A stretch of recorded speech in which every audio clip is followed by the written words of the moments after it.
Yo, here's the top 10 Spider-Man and Elsa videos where they're gonna kiss, you know, prank, and they get 20 million, and it's just like the most garbage.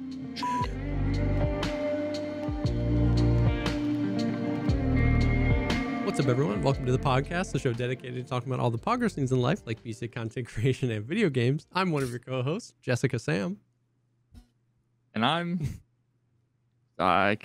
Veronica Sauce. Yeah, I couldn't. You either caught me off guard. Caught me off guard there. I got nothing. What's up, man? How you been? I've been good. Good, busy, normal stuff. How's No Man's Sky been? Were you doing a permadeath run earlier? I thought I saw that in your stream title. Yeah, that's what I've been doing the last couple of days. So there's one of the coolest things about No Man's Sky is when you create a game, there's like creative mode, you know, which is just like chill, nothing will hurt you. I don't even think you have like damage. There's no survival aspects. It's just like fly around, explore, you can build, craft, whatever. And then there's like the normal mode, and then there's like survival mode, where it's like resources are scarce. You take more damage. Your stack limits of all your items in your inventory is smaller. Oh, interesting. You make less money from, like, everything is just harder. And then there's also custom, and you can go through and literally tweak. What? Like, I want abundant defensive enemies, but aggressive animals, but I want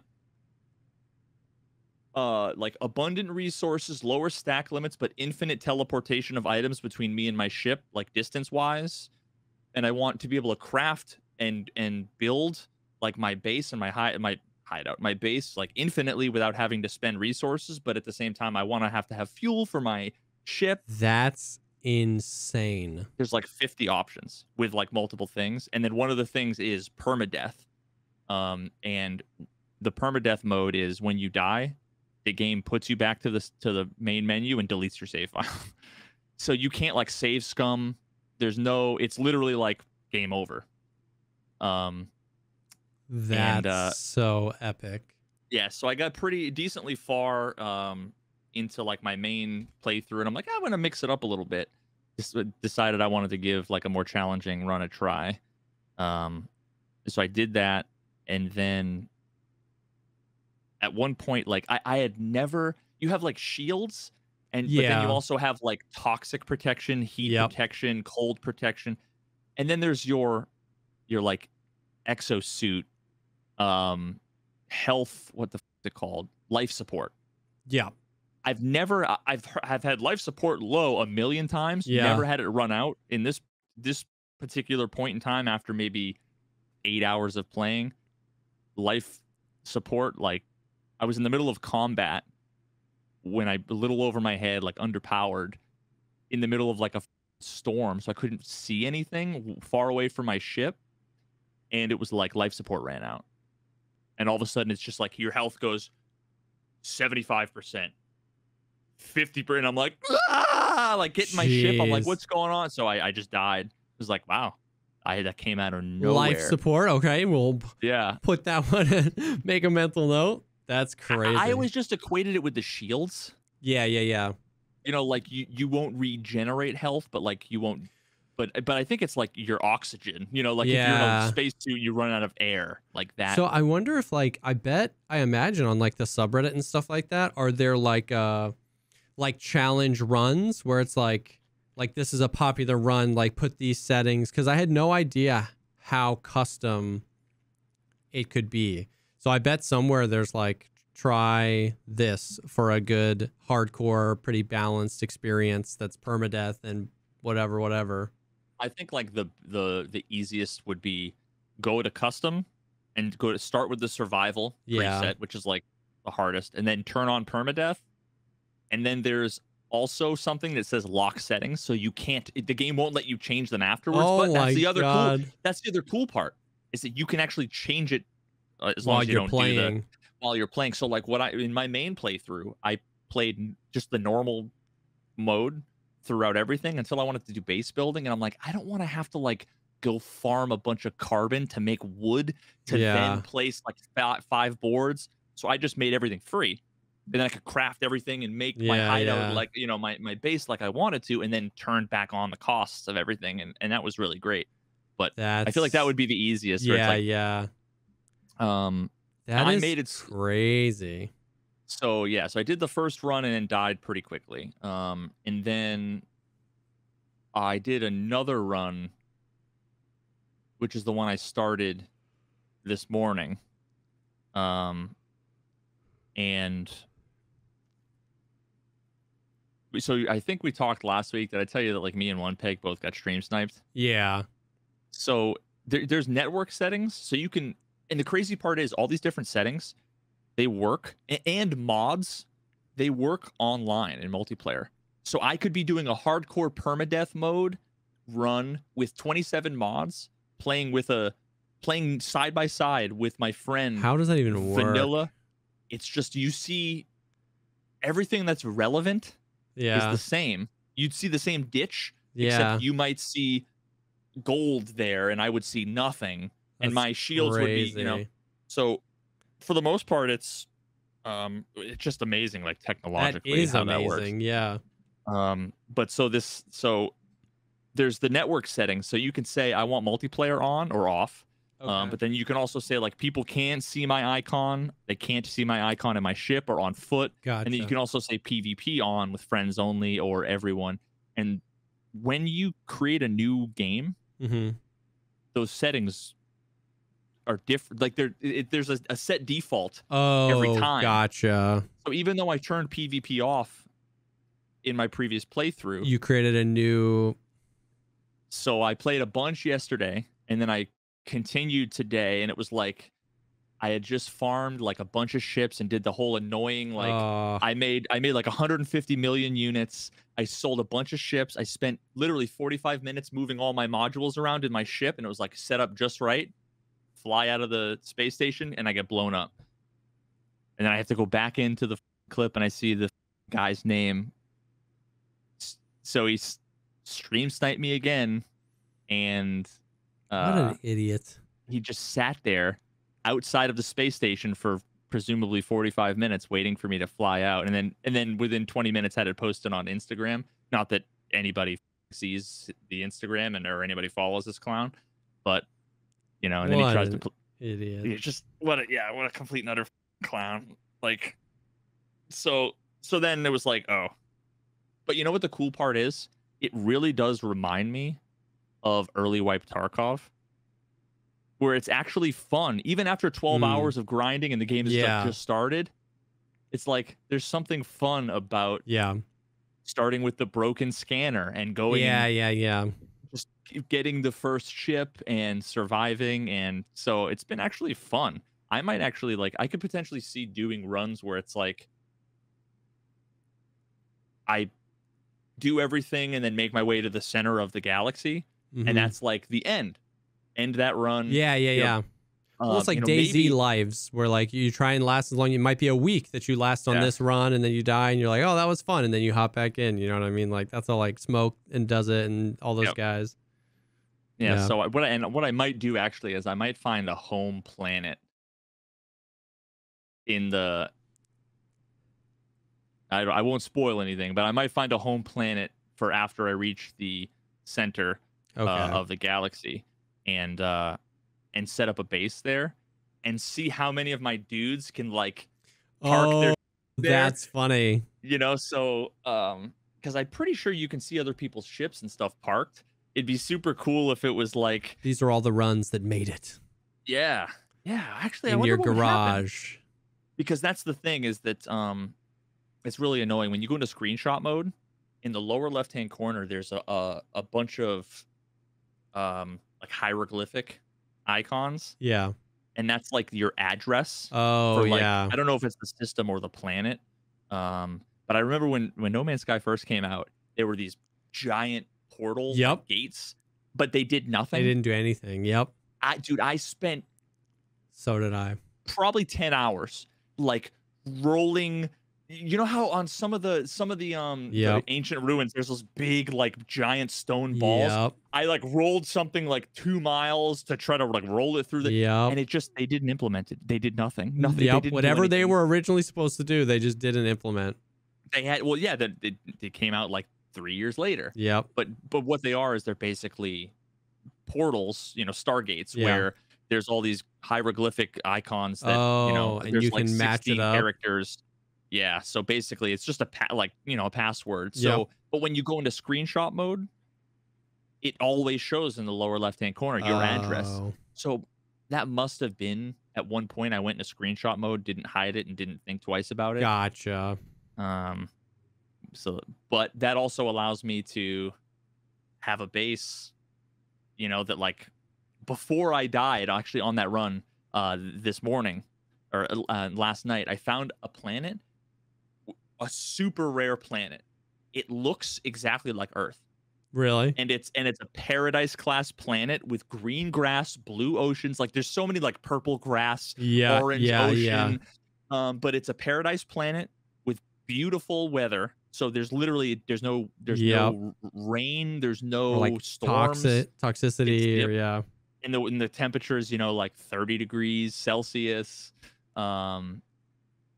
Yeah, so and was like, all right, I'm gonna set up a base here. And then it was like after I saved on that, in that area, and then yeah, shortly after died. But luckily I took a picture with my phone of the thing because I'm like, just in case. So I'll be able to go back there with my new guy and set That's up shop. epic.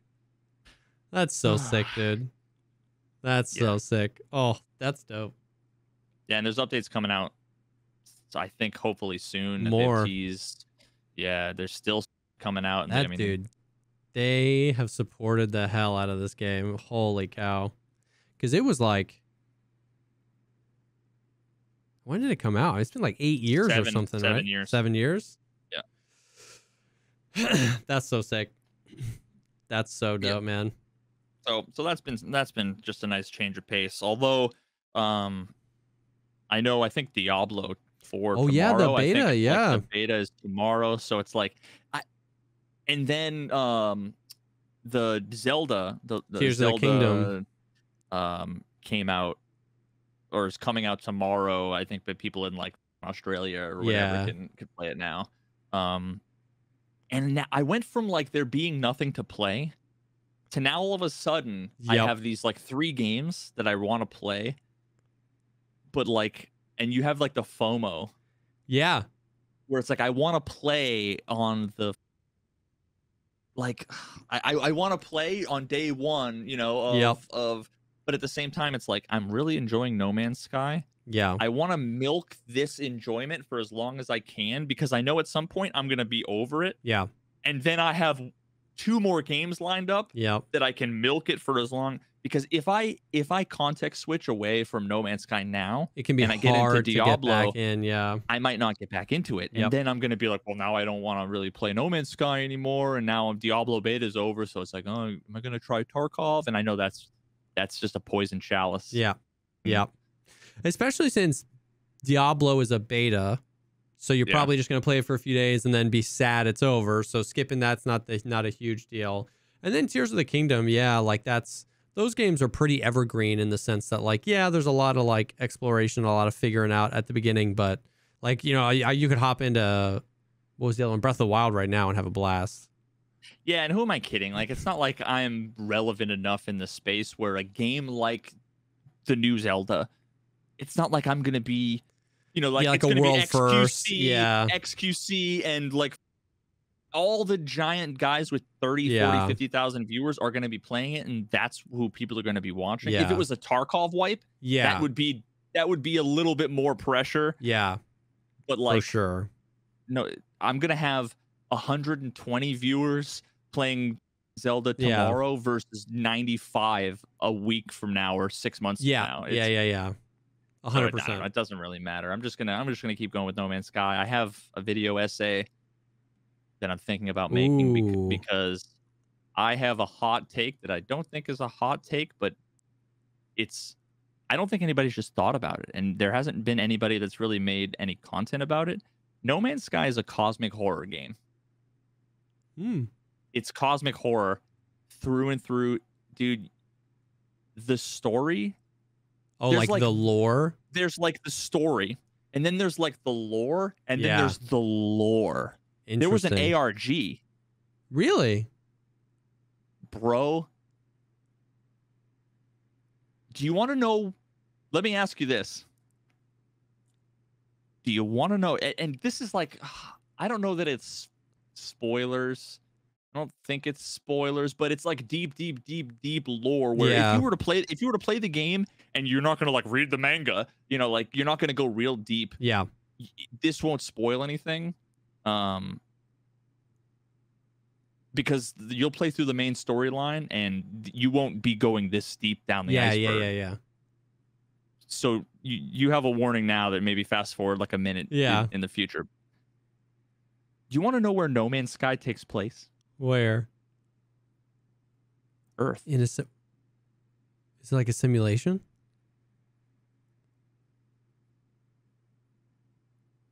Whoa! What do you mean? Where does it take place? You know what that made me think of? Okay, do you remember that? Do you remember in Men in Black, where like the dog had the collar with the little keychain on it, and the camera zoomed into it, and it's it like was a galaxy inside, and it kept zooming in to like there was planets and worlds and people and civilizations all in this thing, and it just like keeps going. Or the cat, it was the cat, whatever. Yeah, and you know, you and I, Yeah, we're the dog. yeah. We are almost characters in this story. It's a very, very meta, interesting story, but it goes deep. It's crazy how like the number of times I played it, and you know, like very early on, you're standing in front of like a giant talking, not really talking, but like pyramid or thing, and you're like, what the is this? Is this God? Is this nothing? Is it, what is this thing? And there's a lot of deep dark that's talked about that's never really explained directly. But then in a bunch of the subsequent updates and a lot of you click through the computer messages and it's like the same thing, like captain's log, whatever. You're like blah blah blah blah blah, and you don't realize like, oh, when you go to the Sentinel pillar and you log in with the credentials, why is the password Ariadne? Isn't that the character in the... Oh, what the... Oh, and you start to really go deep into it. That would be a great video. Like, that's... Yeah, so like, you know, No Man's Sky is cosmic horror and nobody's talking about it. Or something like that. And then, like, a really compelling thumbnail. Like, I'd click the hell out of that video. Like... Bro, I've been... Oh, and... The game is, I would go so far as to say, the most beautiful game I've ever played in my life. Oh yeah, it's up there. I mean, it was even 7 years ago. The number of times I've gone and like sat in front of one of those ancient ruins, where it's just an orb that's glowing, and there's just like these like motes of dust floating around, and I go full screen, I turn off the HUD, and I just hit record, and I sit there, and you see the grass going, and you see like like two spaceships go flying off, and then all of a sudden whoosh, a giant worm like a dune size comes out of the ground in the background. It's like, well, that's the B-roll for me talking about this. I have like 20 minutes of me just sitting in front of these different places, just like this unbelievably beautiful tableau. That's so sick. With like Saturn rings taking up the skyline. So I'm like, oh God, it's one of those games that for a content creator doing a video essay, when you do Tarkov, it's you're running around looting containers, shooting more three-mans, like and it's just like, it just seems like filler talk over. So for sure. Whereas this is like, I can be talking about and it's relevant while also being interesting and beautiful. And dude, that would be dope. You should do it, because that'd be sick. Because it's that seems like a good like balance between like, it's a game people still really love. It's a game that like the sentiment of the game now is that it's almost like an underdog. It's like, yeah, it had this stigma, but now like it's one of those things where it's like people want to champion it, people are like looking for an excuse to be like, yes, this game is good now. And then so for you to bring something new to the table in a kind of clickbait, you know, not clickbaity, but in a real sticky way where it's like, yeah, you can make an assertion about the game like nobody's talking about it, but this is like, and then provide some new information. Like I feel like that would do well. I mean, I'm mentally preparing to get 3,000 views and have Of course, yes, and have it be a masterpiece. And now, you know how I have my second channel, the Satire V Yeah. channel, where I was doing video essays on like chess Yeah. and speed running. I'm like, now I'm wondering if I should pivot and kind of switcheroo. And on the Veritas channel, I do only like longer-ish form. Yeah. You know, 15-minute to an hour kind of video essay. Yeah. Even like the getting Tarkov series. And then on the Satire V channel, I do highlights. Yeah. And, you know, like less serious. Yeah. Because I feel like that would, right now I'm cultivating, it's like Tarkov on one side, and then like the people that want to see more stuff from me that is anything else. And really what it seems like two different audiences. For sure. In more so than it's like, I want to be like me and my quality work on one and benefit from having 100-something thousand, you know, 200,000 subscribers. Because that's only going to help. Yep. And then, you know, take the hit that I'm going to take to subscribers, you know, because when I put a video essay and I see -2 subs, that's probably like 100 people who were Tarkov people unsubbed, and then 100 new people who are like, this guy makes good. Yep. And I never thought about it that way. For sure. I think it really just comes down to like your intention. You know what I mean? Like if you planned on championing Tarkov content for the foreseeable future, then maybe the way you have it set up works, and you kind of do this as the other way. But if you feel like over the next 5 years, you want to make some Tarkov content, but most of the content you want to make is this, whether it's a long form video about Tarkov or about something else, and this just wants to be the new evolution of like proper main channel Veritas content, then I don't think, it's just almost like an understanding, like you said, knowing that you post this video, even if it's successful, you might lose 300 subs, gain 350 subs, and it doesn't look like the video performs that well, just like understanding it. But I don't think that's I think because like let's say I make a couple of video essays that actually do blow up, right? Yeah. One of them gets 1 million views or something. Then the last thing I want to do is go publish 5-8 minute highlights. Yeah. Like that's gonna then hurt that. Yeah. So it's almost like I really want to be like the H Bomber guy channel where it's like disparate, random, good quality. And it might take a while to cultivate that among the people that have subscribed, but I think that's a very attainable goal, right? Like YouTube is the place to do that, right? You have those people that succeed in that. Yeah. I've toyed with making second channels before. I've been trying to like, everything I'm doing is still under the Tarkov banner, but like I've been trying to make more like long form, like content, like long form, more like narrative driven, story driven content. We did like I told you about, we did the Iron Man challenge. Bro, I saw the video that you did. I'm trying to remember now. Is it the ammo one? Don't waste money on ammo. No, it was like it might have been the Iron Man challenge, but you had like this map overlay and you're like, this is where you spawned. Which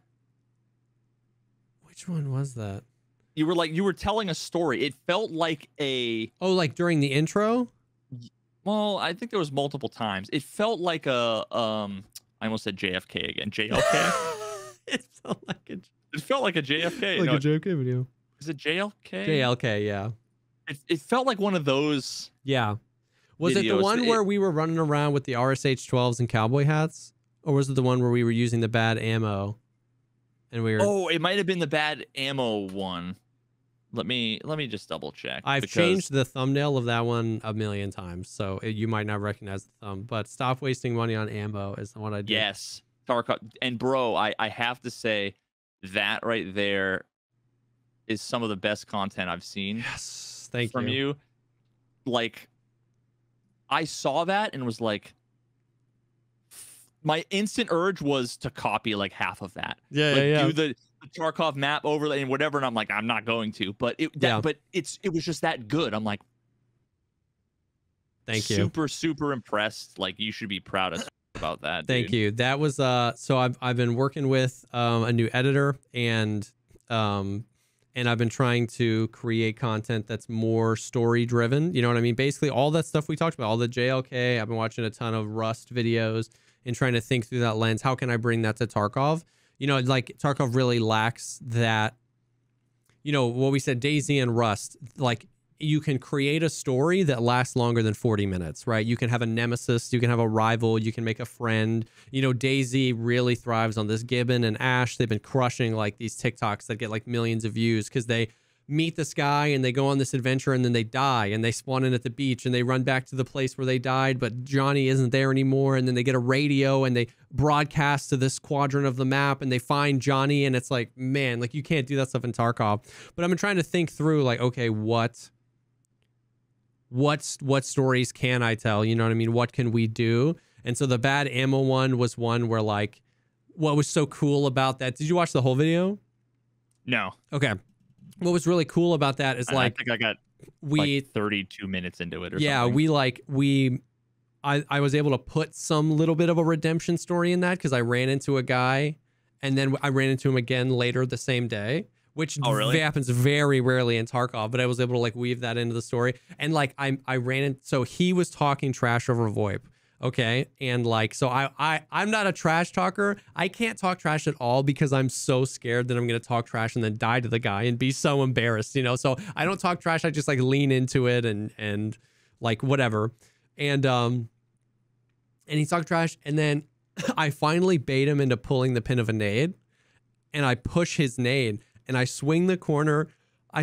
He's got the nade in his hand, and I fat finger shift T, which is check the chamber. Yeah. So I check the chamber of the gun and then he kills me. And then later in the day, I run into him again and I killed him. So I was able to weave in this like little redemption story into the Tarkov video. So I appreciate you saying that because that was like one of my favorite videos that I had made. And I'm super excited. We did the Iron Man challenge. I told you, me and Valiant, where like we made it to level 10. We made it like 13 raids in. And like we were killing juicers, we were questing. It was like an amazing experience. And we're like finishing up that video. That video is going to be like an hour and 40 minutes long. Like I'm so excited for it. I'm so excited for it. So I've been trying to do that, but it's like, it's hard because like, yeah, the algorithm is just so fickle. You know, it shows it to the people. If you watch my videos, you're used to 8-minute highlight videos. Like that's mostly what I post at this point because there's not a whole lot of like new player content to make in Tarkov right now. So it's like you see a 40-minute video and the algorithm's like, wait, what? And it shows it to these people and these people. But is the whole like, I remember the 10-minute was used to be like a threshold. Yeah. Where it's like you can run multiple mid-roll ads. I thought it was at one point. Is it no longer 10? It's 8 now. Yeah. Oh, okay. So is that why the 8? Like ultimately, is that why that's the 8? Ultimately like the 8-minute meme? Mine are anywhere between like 8 and 11 minutes. It's just kind of like, I also just feel like for highlight videos, that's just around the amount of time you want to spend on it. You know what I mean? Like, exactly. I don't want, you know, I don't want like 15-20-minute highlight videos. Retention is already hard enough to keep, you know what I mean, during those. So I find that the sweet spot. But yeah, it's 8 minutes now where you can run mid rolls.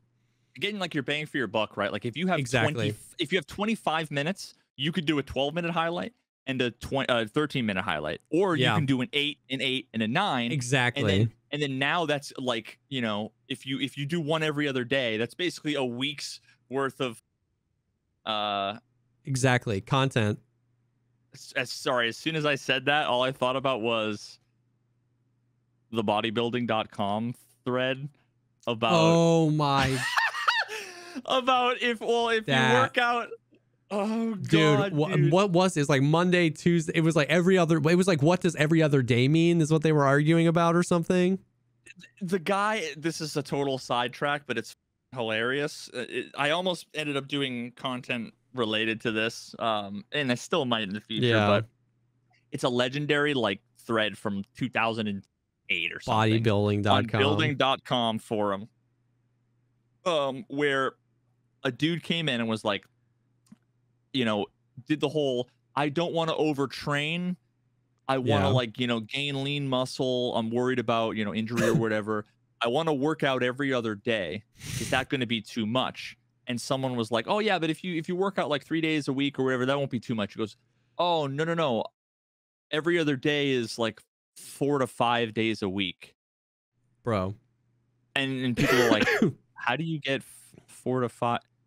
And then it's literally 10 pages of people screaming back and forth at Yeah. each other about like every other day is 3 days in 1 week and then 4 days on the next week. And You the guy's obviously like, "No, here's can't the read because calendar." this and yeah, dude. Oh, dude, it's the best post argument back and forth. And there's something extra special about knowing that everyone typing those messages were like in super thin tank tops, hugely jacked, like at their computer, right? Like those weren't your typical Gallon of milk. yeah, those weren't your typical like nerds you think of. Like, every one of those guys was like, their fingers are too big to type on the keyboard, and they're like, bro, every other week, every other day is this. And it's just like that makes me laugh about that situation.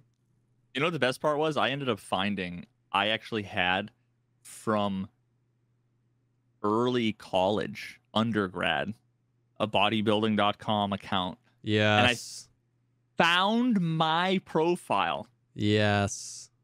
With like the picture of my like abs in like college. It was like, oh my God, as a part of this whole thing, which is just so 90X all day. Oh God. Fucking hell, dude. Listen. I had 2 long-term girlfriends in college in my undergrad, one of which is my wife, but they were both volleyball players. The girls' volleyball team would practice all on the weekends, and they'd play beach volleyball during the summers. And I would help them practice, and I don't need to say anymore, okay? He was a good-looking dude. I had motivation to go to the gym. To stay looking good. Hell yeah. Yeah. So anyway, that was the longest diatribe ever. Anyways, but yeah, the 8 minutes is the thing, the thing now. But it's interesting because like I actually saw a post the other day, like long form content is always going to be king, because as much as like everyone preaches this like short form is the new meta, it is, but like websites will always prioritize media that keeps you on the website longer, right? So like there's a huge push on like TikTok right now. Like if your video is longer than 1 minute, if it's like 1 to 3 minutes, 1 to 4 minutes, the algorithm pushes it. So it's like long form, short form content. Like it's always going to result, like content will always end up resulting to longer form, because it keeps you on the platform longer, and the platform is always going to want to keep you on the platform longer. But I saw this interesting post about a YouTube channels, like your RPM, so like CPM and then RPM is actually what you take home. Yeah. The RPM of the same channel dependent on the view duration. And I didn't realize that like your RPM goes up. So if you post a longer video and that longer video keeps people watching longer, you actually end up with a higher RPM. So it's like, it's not only are you making more money on that video because more ads are being shown, but because it's a longer video and people are watching them, they'll pay more for those ads. So that's super interesting. I didn't realize that. So it's like, it always comes back to like long form being king. You know what I mean? Like, yeah, that's got to be true too for like even YouTube. Yeah, well, and that's what I was saying. It was actually the RPM thing was for YouTube. Yeah, so yeah. like so video essays, long forms, narrative driven stuff. That's why those videos have a propensity to go viral, because when YouTube starts picking up on those cues, a lot of people are clicking on this video and a lot of people aren't clicking away quickly, right? Like it's got a good thumbnail and a good title that's enticing people to click, and they're watching. The algorithm goes, okay, you know what I mean? Like, yeah. So let me just do I want to compare 2 videos, and I'm just gonna say the numbers because I don't care. To be transparent. So one of my later highlight videos had 8,600 views. 8,600? Yeah. Okay. plus 1 subscriber. Yeah. Huge. It's a 13-minute video, Okay. and I made $26. W. So if you do 26 divided by 8,600, that's 0.003. So 3,000 RPM, basically. Yeah, dollar per. Well, that's dollars per view. Oh yeah, so that's RPV. Yeah. Revenue per view, not revenue for yeah. So then if you look at the was it a better game, like the Tarkov going in the wrong Oh direction. my god, yeah. That is 554,000 views, so 500,000, and I made 2,600. Damn. So 554. Wait, no, sorry, 2,600 divided by 554,000. That's actually it's 0.004. Which I guess is 30% more. Yeah. When you extrapolate that out, yeah. Yeah. So it's interesting. It's very, very interesting stuff. Plus 4,400 subscribers. Yeah. Right. So, but yeah, so it's interesting stuff. I'm trying to, I think what you're doing with that, like, makes a lot of sense if that's the type of content that you want to make. And then I've been trying to figure out how to make other types of content too in Tarkov. I'm still shackled to the game, but I'm trying to create something unique. You know what I mean? I'm trying to create, and I'm looking to a lot of people. Junker and FairTX create some of the most unique stuff that's like highly animated. Swamp Fox and Tulu make some of the most unique stuff as far as like story driven and narration. And I'm trying to like, you know, take inspiration. The biggest place I'm taking inspiration from is people from other games, DayZ, Rust, and stuff like that, and trying to be like, okay, how do I create an engaging and fun format in Tarkov? You know what I mean? With the limitations that are Tarkov. So, but it's been fun and interesting and something to do while we wait for the wipe, you know? Dude, yeah, you need to keep doing more of that, dude, and you'll be getting 1 million subscribers. Like, that's good. Oh yeah, thank you, I appreciate it. I'm excited for this new one, but and I'm excited. It's like I know so many people like cringe at hour-and-a-half long video, but like I've fallen in love with it, dude. Like I love super long form video game content. You know what I mean? Like H-Bomber guys, he'll do 2 hours on why, you know, Deus Ex is okay. You know, a lot of these Rust videos are like hour long, hour-and-a-half long. So like I love it. Yeah, I wish we could be like the what's the word for like the complete outlier? Don't need to come up with a different word for it. Just like like H-Bomber guy is a complete outlier. Internet Historian is a complete outlier. Yeah. Like you can't make one video every 6 months. Yeah. On completely disparate topics. Yeah. And be successful. What they do. And then also have with like H-Bomber guy. Actually, I forget. It's been a while since I've actually seen any of his stuff. But like I recall his titles were decent, but like his thumbnails were trash. Thumbnails are not at all like meta. Yeah. Yep. Yeah, dude, there's some people that just break the molds, dude. It just works, and I don't think that there's a reason. I watched the 2-hour-long video on the Roblox oof.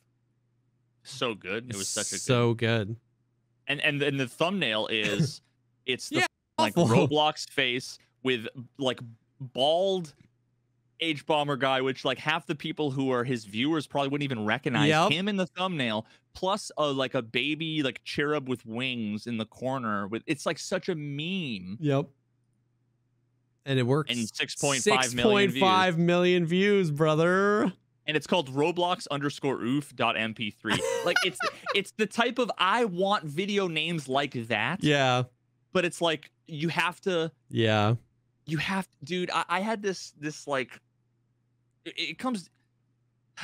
This issue is common across everything: streaming, game selection, YouTube, content creation, whatever. There's two ways to do things. Yeah. If you do things the right way, like the true way, the good way, the best way, you'll get a ton of respect from a small amount of people who matter. Yeah.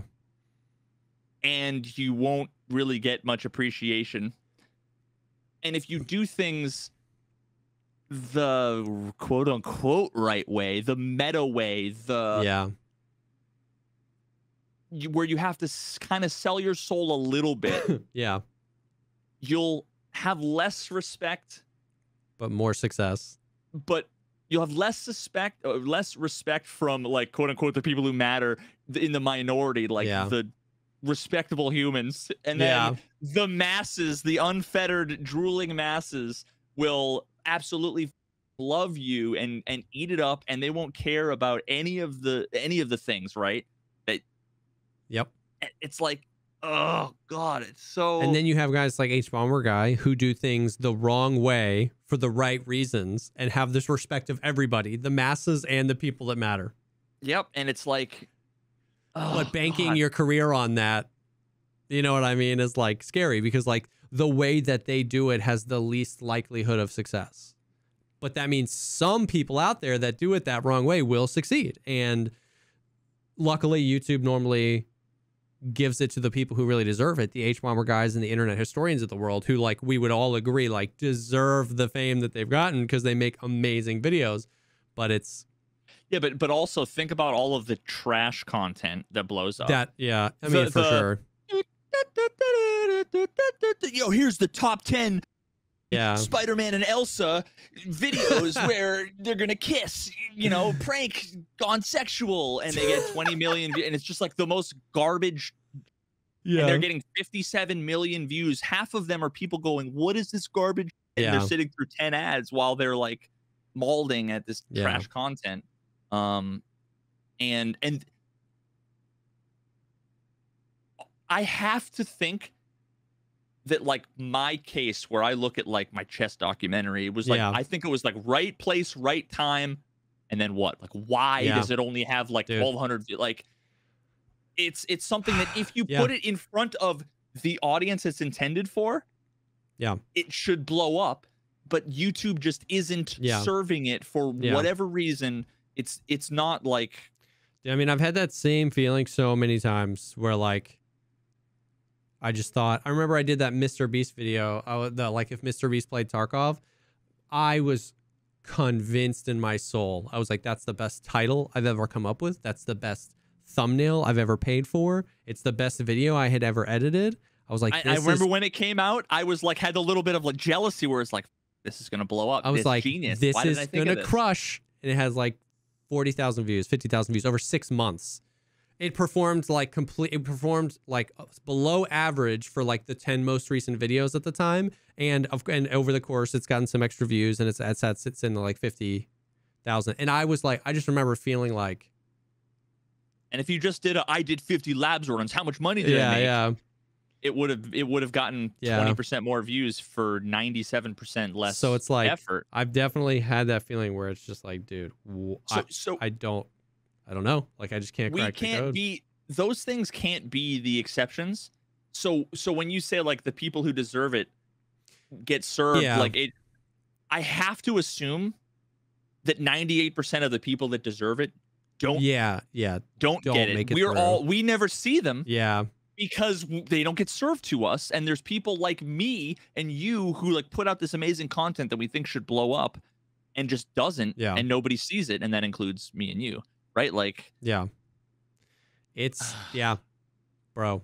It's impossible and frustrating. You know what I mean? To try and like reverse engineer it, and then exactly like you said, ride the balance of like, okay, I have this cool idea. How hard do I go into like the meta of how I think this idea will blow up, or how hard do I go into just like exactly how I want to do it, not caring?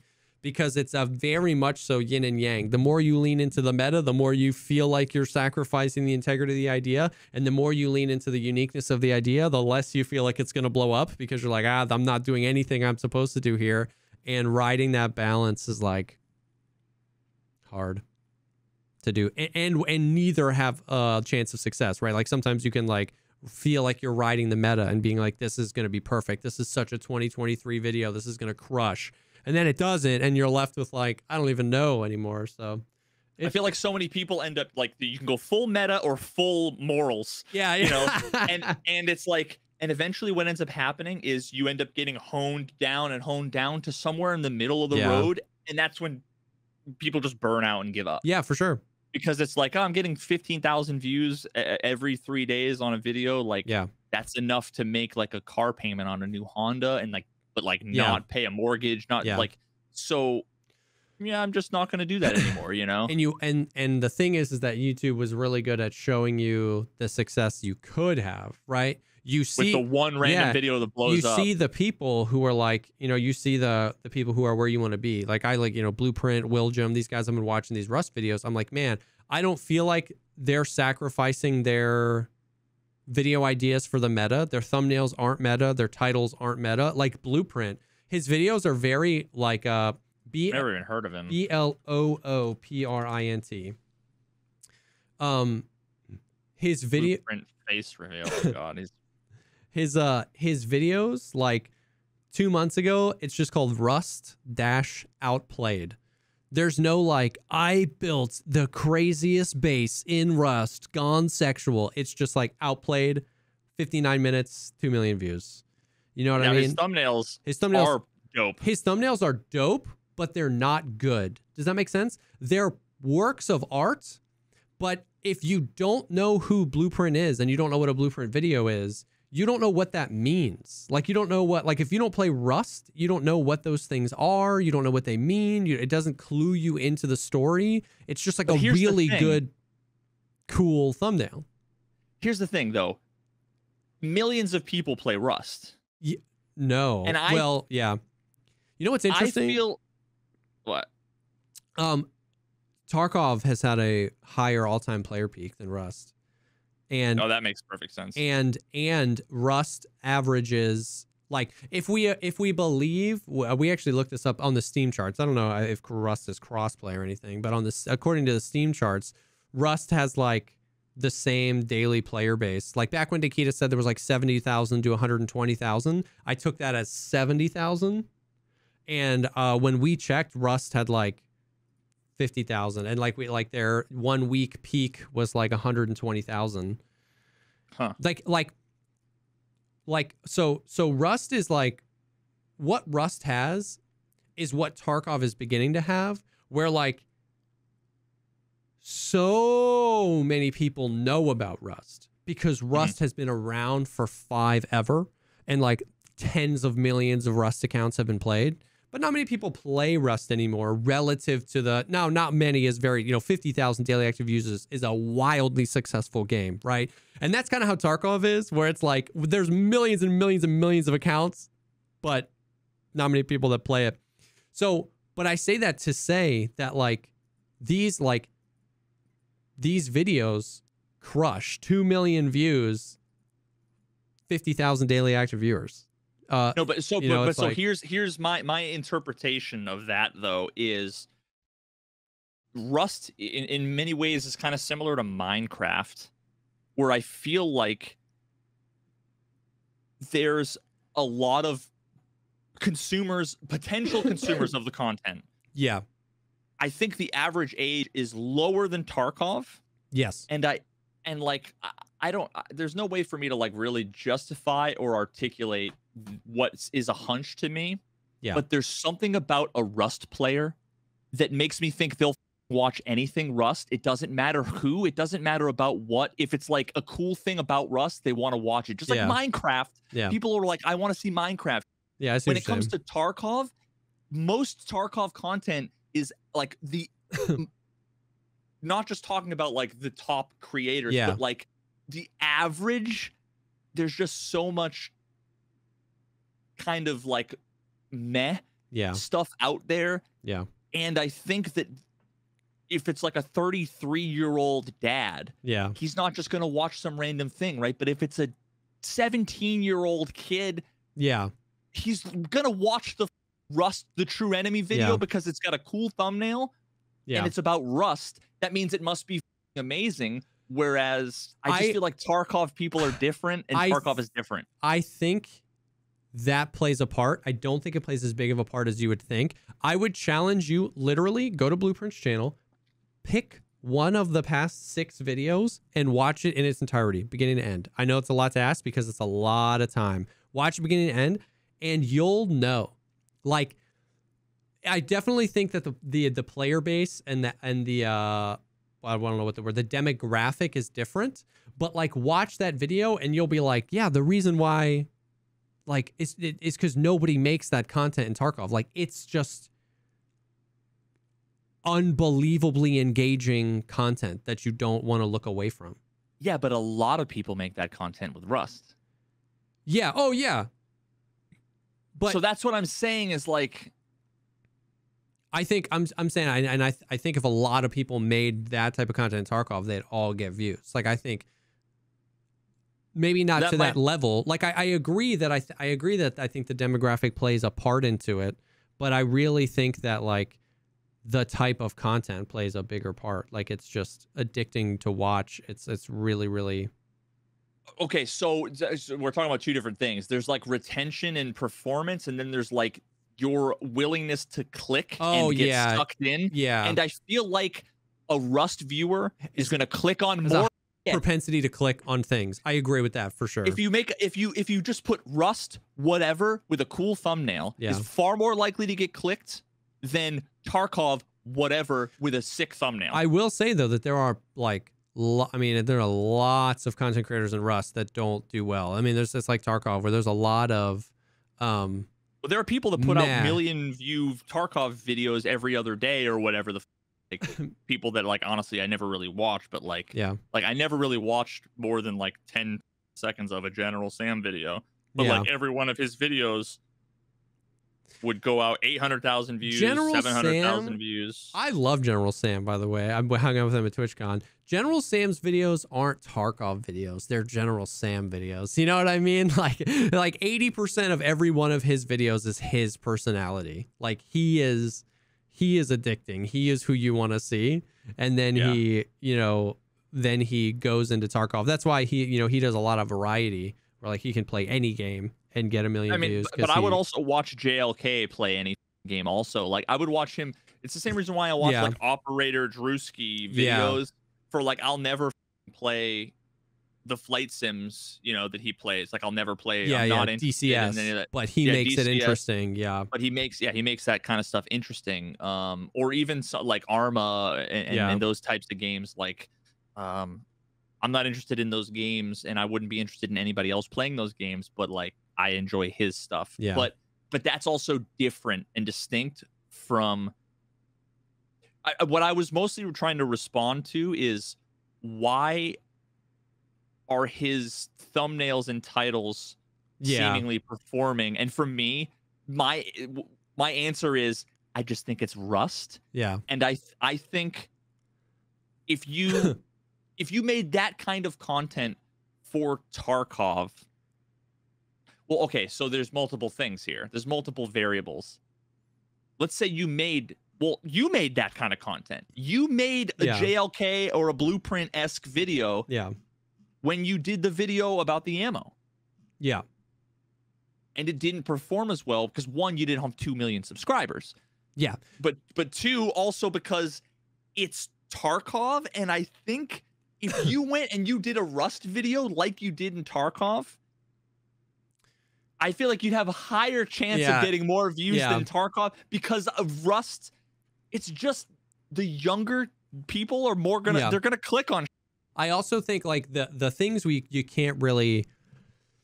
can't tell how much it weighs in is, one, he like you said, he's got 2 million subs, right? So like, you can't look at like his videos 2 million, that's success. My video 100,000, that isn't success. With 100,000 views, with 100,000 subs, 100,000 views is success. But the other thing is like he has been putting out Rust videos for 6 years.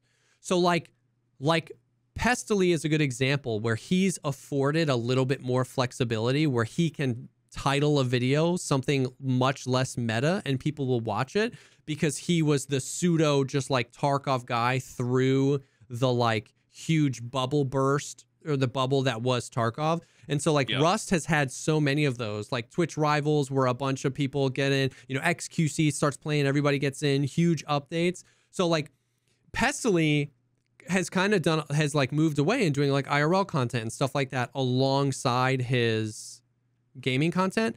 Blueprint has been playing Rust for 6 years, and every time Rust hit a bubble, he doubled down on content. He doubled down on content. He doubled down on content. So there's a part of it, an unknowable part of it that's like, it's Blueprint. He's been around he is the Rust guy, right? So he could name his video, "Don't watch this video, it sucks," and it would get 10 million views because he's Blueprint. So it's like, so I don't look at those guys and say, oh man, like I can't do what they're doing. Like I totally understand that there are so many aspects to it. Like I totally do. But I just look at their like, just, dude, watch a Willjum video, watch a Blueprint video. Like there's a lot of things I can't control about Tarkov, which is like the age demographic, that type of stuff. But the content they make is something special, and I'm trying to like figure out ways to bring that to Tarkov. But yeah, there's so much. It's so hard to look around and be like, oh, that person's successful, I wish I was, because the game they play is different, the demographic is different, their content style is different, the history is different, their establishment is different. 2 million subs just afford. So it's like, of course. So it's a balance when trying to take inspiration, it's a balance of like what you take. You don't want a carbon copy, but you want to figure out what works. So it's been interesting. Did you ever watch Chris Ramsey? Mm-mm. So here, let me send this to you. He does, I bet you've seen one of his videos. Maybe. Where he does like puzzle boxes. But he also does oh yeah, I think you've sent me some of his stuff before. Yeah. Probably, yeah. And he has this company, First. They make like cards. I've been somewhere I have like one of his hats. Now he's got 7 million subscribers. If you go back like a couple of years, all of his puzzle boxing videos, we're getting somewhere between 500,000 and over 1 million views. He was like blowing up, and he has like great thumbnails, great titles, and he was upping the quality and the production value more and more and more and more. And at some point, YouTube was just like, nah, dog. And his numbers just went 300,000, 200,000. Now he puts out videos that it's like he's got a full production crew where right before the thing, they've got 1 million cameras, 4K lenses, this beautiful cinematography, all of these. It's unbelievable. Yeah. And now pretty much all of his videos are getting under 100,000 views. And he's got 7 million subscribers. That's and he makes crazy. Yeah. And he actually 1 month ago made a video called "The Truth About My Channel," where he was like, I don't know what the f is going on. Like, I'm burnt out. He's not passionate anymore because he's like doing this epic, and there's no return on his investments. Like, what the f is going on? Yeah. And I actually even commented. I'm pretty sure, I don't know if I actually even hit send, but if I go to the video and I scroll there, I literally wrote a comment a month ago. I feel this for my own channel / content on so many levels, dude. I have no answers, no advice. Just wanted to share. I'm feeling so much of the same, and it sucks. I hope things get better for both of us. Like,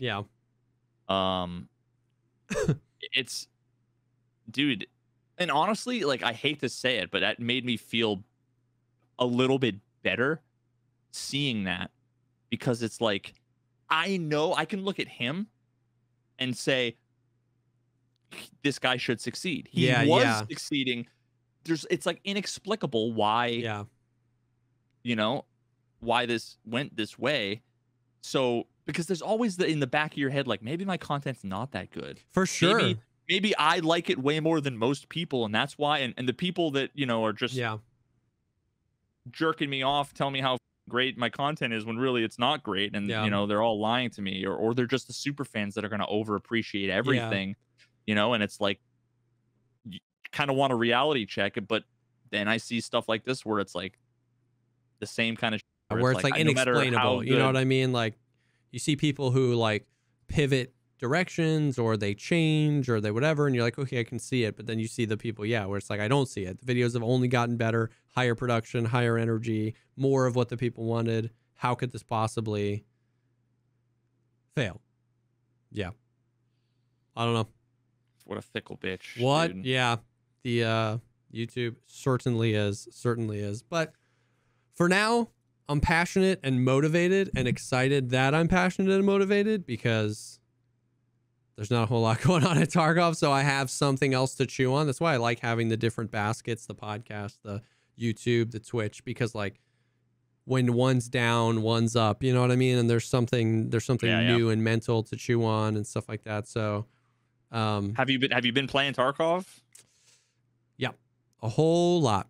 A whole lot of Tarkov. Before we're at about an hour. So before we hop in though, we got some stuff to talk about Tarkov this week. Not a whole lot. Well, we have some things to talk about. But before we hop in, I do want to take a second and thank the first sponsor for this week's episode, and that is HelloFresh. I love getting sponsored by HelloFresh. Hashtag ad, hashtag sponsored. This has legitimately been a thing that we have been sponsored by before here on the podcast. And like, this is one of those few things that like, I don't even need notes. I don't need an ad read. I've used HelloFresh. I have a stack this thick of recipes. I had a HelloFresh recipe for dinner tonight. I love it. It's everything. It's super convenient. It's delicious food. The thing that I always like whenever we do these ads reads, because this is so personal with me, the thing that I always go back on is the convenience of it. You can change. You can take a week off. You can stop and then resume your subscription anytime. You can do 3 meals this week, 5 meals next week. You can do it for 2 people, for 4 people. You can do, extra protein. You can do, keto or whatever. There's like 30 or 40 different recipes to choose from every single time. Some of them are ready in as little as 15 minutes. And so the convenience thing is huge. And then secondly, I've always been someone who enjoyed cooking, but didn't know how to cook and didn't know what I didn't know. And I would end up buying, spices or sauces and they would just go bad. Like I've learned so much about cooking, about like making a pan sauce or how to make like a smaller portion of rice or something like that through HelloFresh that I feel like so much more confident in the kitchen as someone who actually legitimately did enjoy cooking. So dude, I love it. I love HelloFresh. I went on a kick where I was watching like all of Gordon Ramsay's content ever, get like a master class and whatever, and that actually prompted me to like have the idea to get HelloFresh specifically so that me and my wife could spend time together and also cook, because that's just like there's only so much pizza and SpaghettiOs that I could eat before it's like I'm gonna die early, and so having good food. I hate shopping and all of the stuff that goes along with that, the portions and figuring out what recipes so having all of that self-contained is like game changer for me and the wife. So seriously, having it be simple, easy, convenient, delicious, learning, all the things. So it's awesome. So so you can go to hellofresh.com/pogcast22 and use code POGCAST22 for 22 free meals plus free shipping. That is hellofresh.com/pogcast22. Use code POGCAST22 for 22 meals and free shipping. HelloFresh, America's #1 meal kit. Thank you so much for sponsoring this episode of the podcast. That's a lot of free meals. That's a lot of free meals. Yeah, so HelloFresh is great. Tarkov. Yes, I've been playing a lot of Tarkov. Man, Tarkov is like, I don't know. It's like, I mean, Tarkov is like, yeah. It's like, period. It's say no more. It's crazy because it's like, part of it is legitimately, part of the frustration is legitimately that nothing is different about Tarkov right now. Not nothing, but like part of the like depression is that not that much is different than every wipe at this point to the end of the wipe. It's just exhausting to go through it again. The like, you know, everybody wakes up from their coma. PvP sucks. The game sucks. This sucks. That sucks. This sucks. And it's like, bro, it's always like, how do you not understand this by now? It's like, it's going to be slow. Players are going to stop playing as much. You know, you're not going to have as many people like, you know, running around. Like, you're most likely going to run into brand new players that just bought the game, and you're going to yell at them and call them rats, and they're not rats. They just legitimately are terrified and looking at their map. Or you're going to run into a Giga Chat, or you're going to run into a cheater. So like, I'm not saying Tarkov isn't in a worse state. I do think it's in like one of the worst states it's ever been. But like, part of the exhaustion is just the amount of times we've had the conversation of like X, Y, or Z. Like, I didn't try to get on to this guy. I didn't like yell at him or anything or ban him. But I was like, I was walking around streets. I was on a scav, and we were like, it was like super late in the raid, so I wasn't like worried I was gonna die really. So I was like in the middle of the road, like free looking around, and I was like, dude, I'm so excited for the Streets expansion. Like, I was just like, I love this map so much. I love the vibes of this map. And somebody was like, they really need to fix the game before they put out any new content. And I just sighed so deeply, and I was like, I know. You're right. You're right. You're right. What do you want me to say? You're right. Can I not just say I'm excited for Street? Like, I was like, this goes Dude, there back are to people dying in Africa of starvation. What are you talking about, Tarkov? It goes back to what we said, what we talked about last week, the literal infinite circle of like, I just don't want to have to spend 30 minutes qualifying every statement. And if I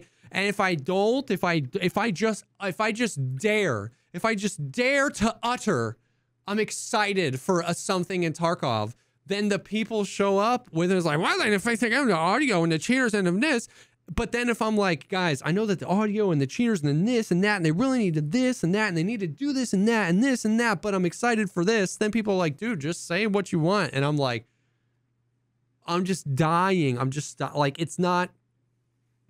There's a part of it that's like Tarkov is rough to play. I'm not trying to say Tarkov is perfect. There's a part of it where like Tarkov is rough to play right now.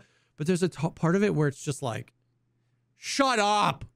Just shut up. Like, I'm just a guy. Like, you know what I mean? I am not Nikita. I have no power. You know what I mean? I hate when I see these tweets and stuff like that, where it's like, oh, maybe some big content creators can finally get through to Nikita.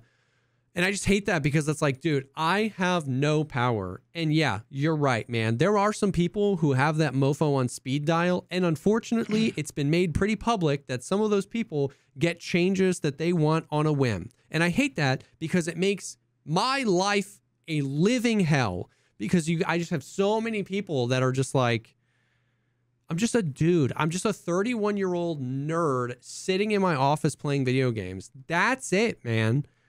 I've made like, and I'm not even judging you. I've made countless videos like your videos where I'm like, this is just, you change this, please, God, please change this. It's so easy. It would make the game better. My videos don't get Nikita changing things. Like, I'm just a guy, and I'm okay. I'm not resentful of the people that almost like everybody that has his ear. Neither does my video. Yeah. Yeah.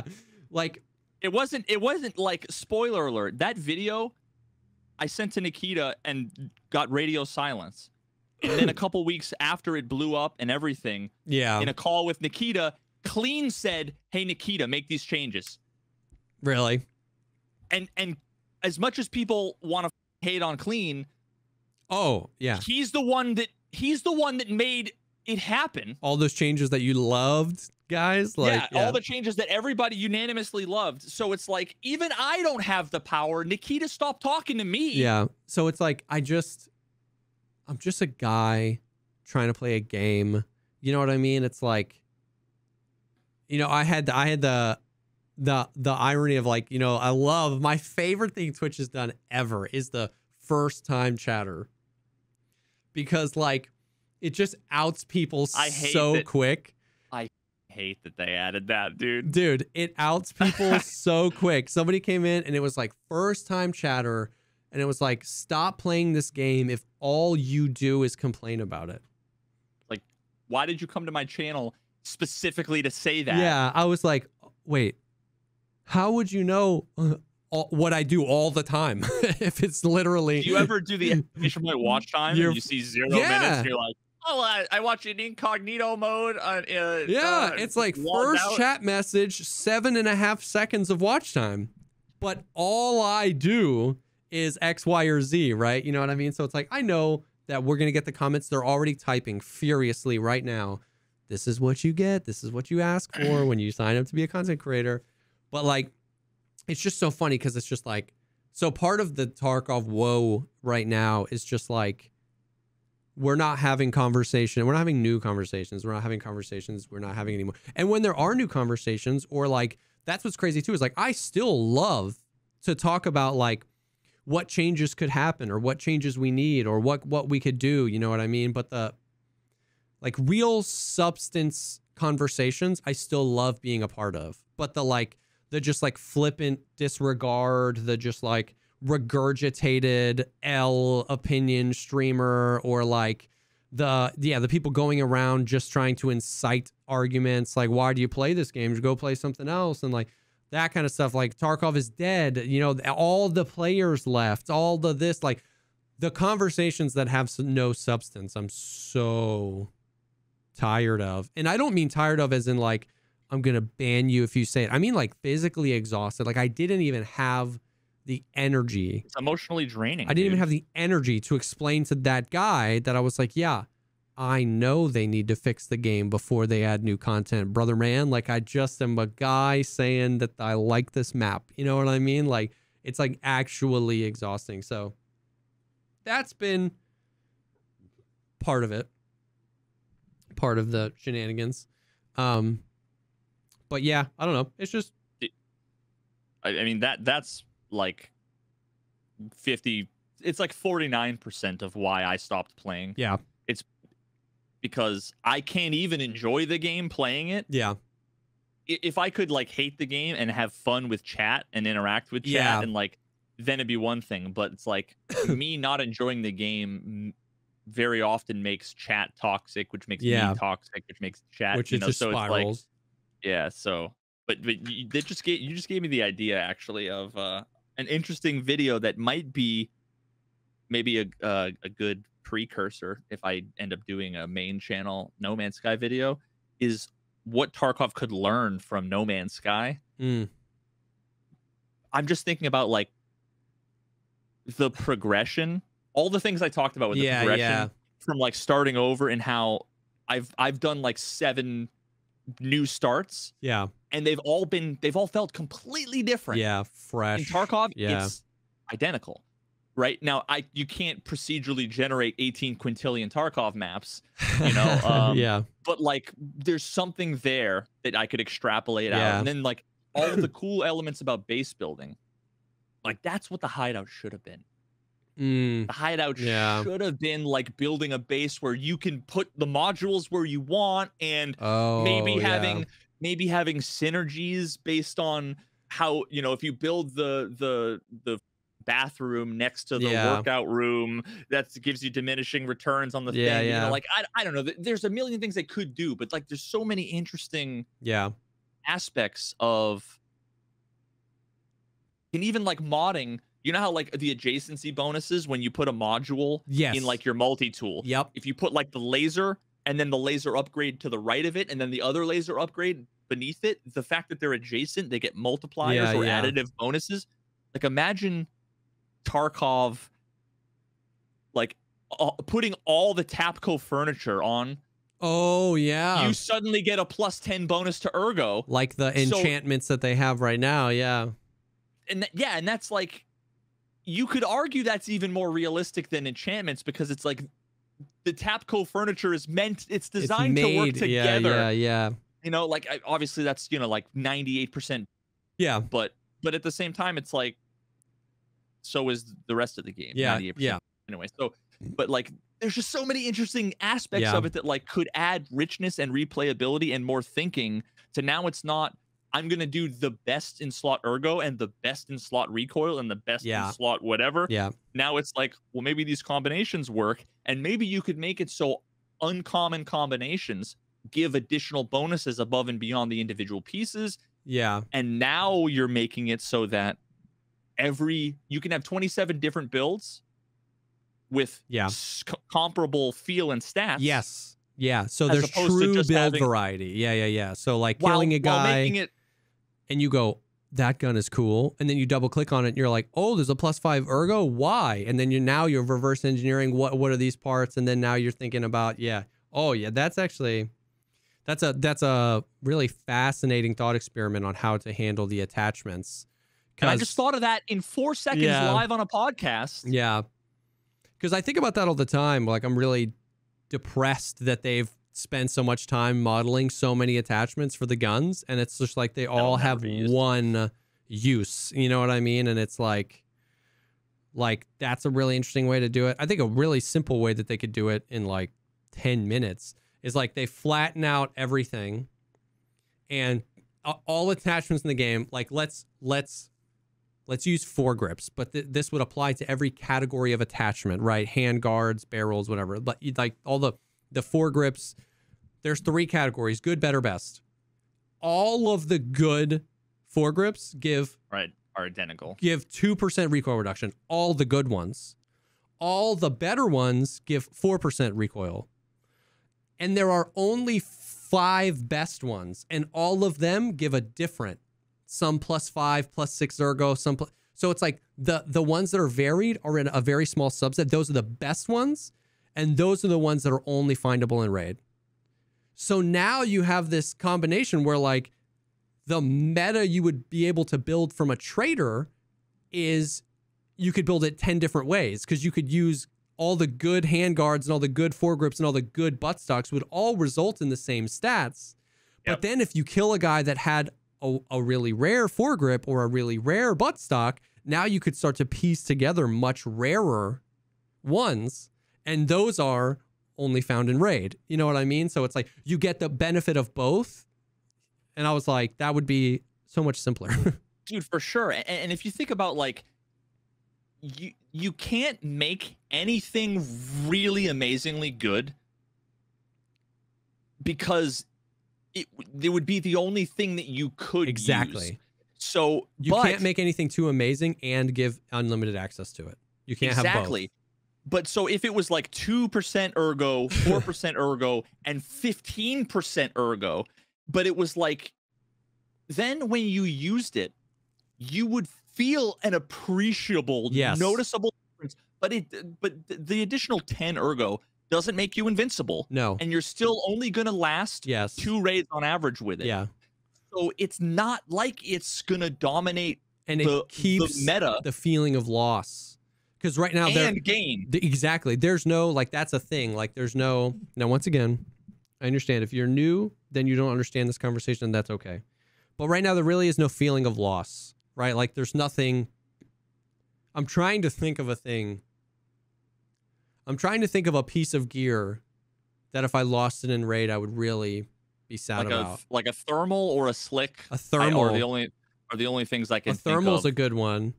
A slick even, because once again, they didn't remove the ability to buy slicks. They just added clicks. Because I can go on the flea market and buy 3 troopers and 3 corduras and 3 ripstops and barter for a slick, right? I can still buy slicks. They just made them more expensive and made more clicks in between.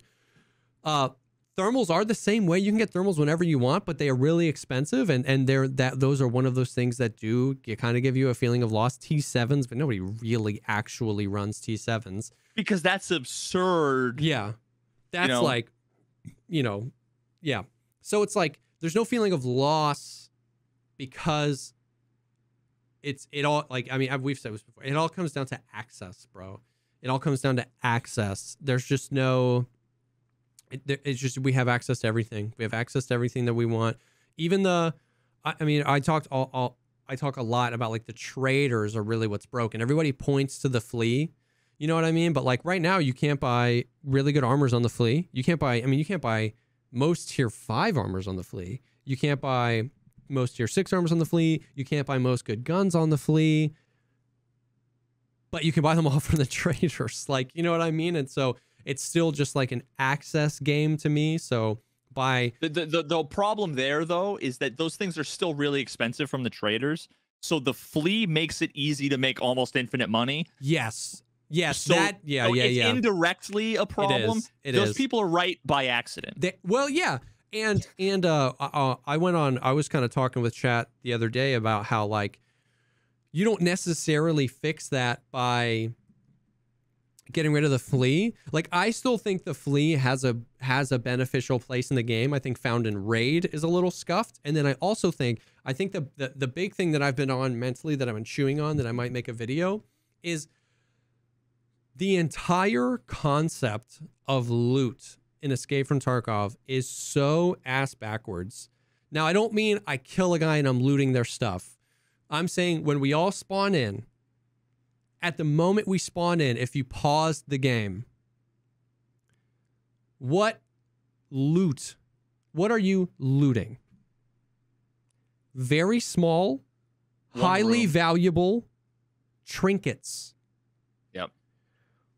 Where's the post-apocalyptic world? Where's the raid series? Where's the scavenger? Where's the I don't have enough ammo. I don't have enough mags. I don't have all we loot. When people talk about loot, the loot is broken. Loot needs to be buffed. Loot. They are talking about Bitcoins, lead X's, graphics cards, teapots, lions, gold skulls, pro kills. Rubles per slot. That's it.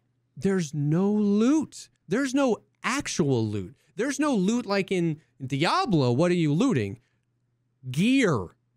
Yeah. Stuff. And gold is irrelevant. Stuff I want to use. Now, I'm not saying get rid of all the cool, high valuable trinkets, but I'm saying that like all you want when you spawn into a raid right now is to min-max the amount of single slot, highly valuable things that you can sell on the flea for a high amount of money. But if like right now, like this is just a crazy thought experience that makes no sense. Like you're going to be able to poke holes in this really easily. But if 75% of all loot, like high value, anything that can spawn a tech or a gold chain or a chainlet or a Bitcoin or an RFID or a vertex, if 75% of those things became gear-based loot, maybe a high-capacity magazine or a 40-round magazine or a gun or a stock gun or whatever, and 75% of all the locked rooms, their loot was switched to like this locked room has a gun rack full of guns. And you might get the one where one of them on there is really rare, the RSAS fully decked R with the voodoo, but you might get a bunch of like mediocre ones. You unlock this room and it's full of armors, and you might get a slick or you might get a Corund, but you might get class 4s and a TV rig and something like that. Well, most of that stuff is not sellable on the flea market.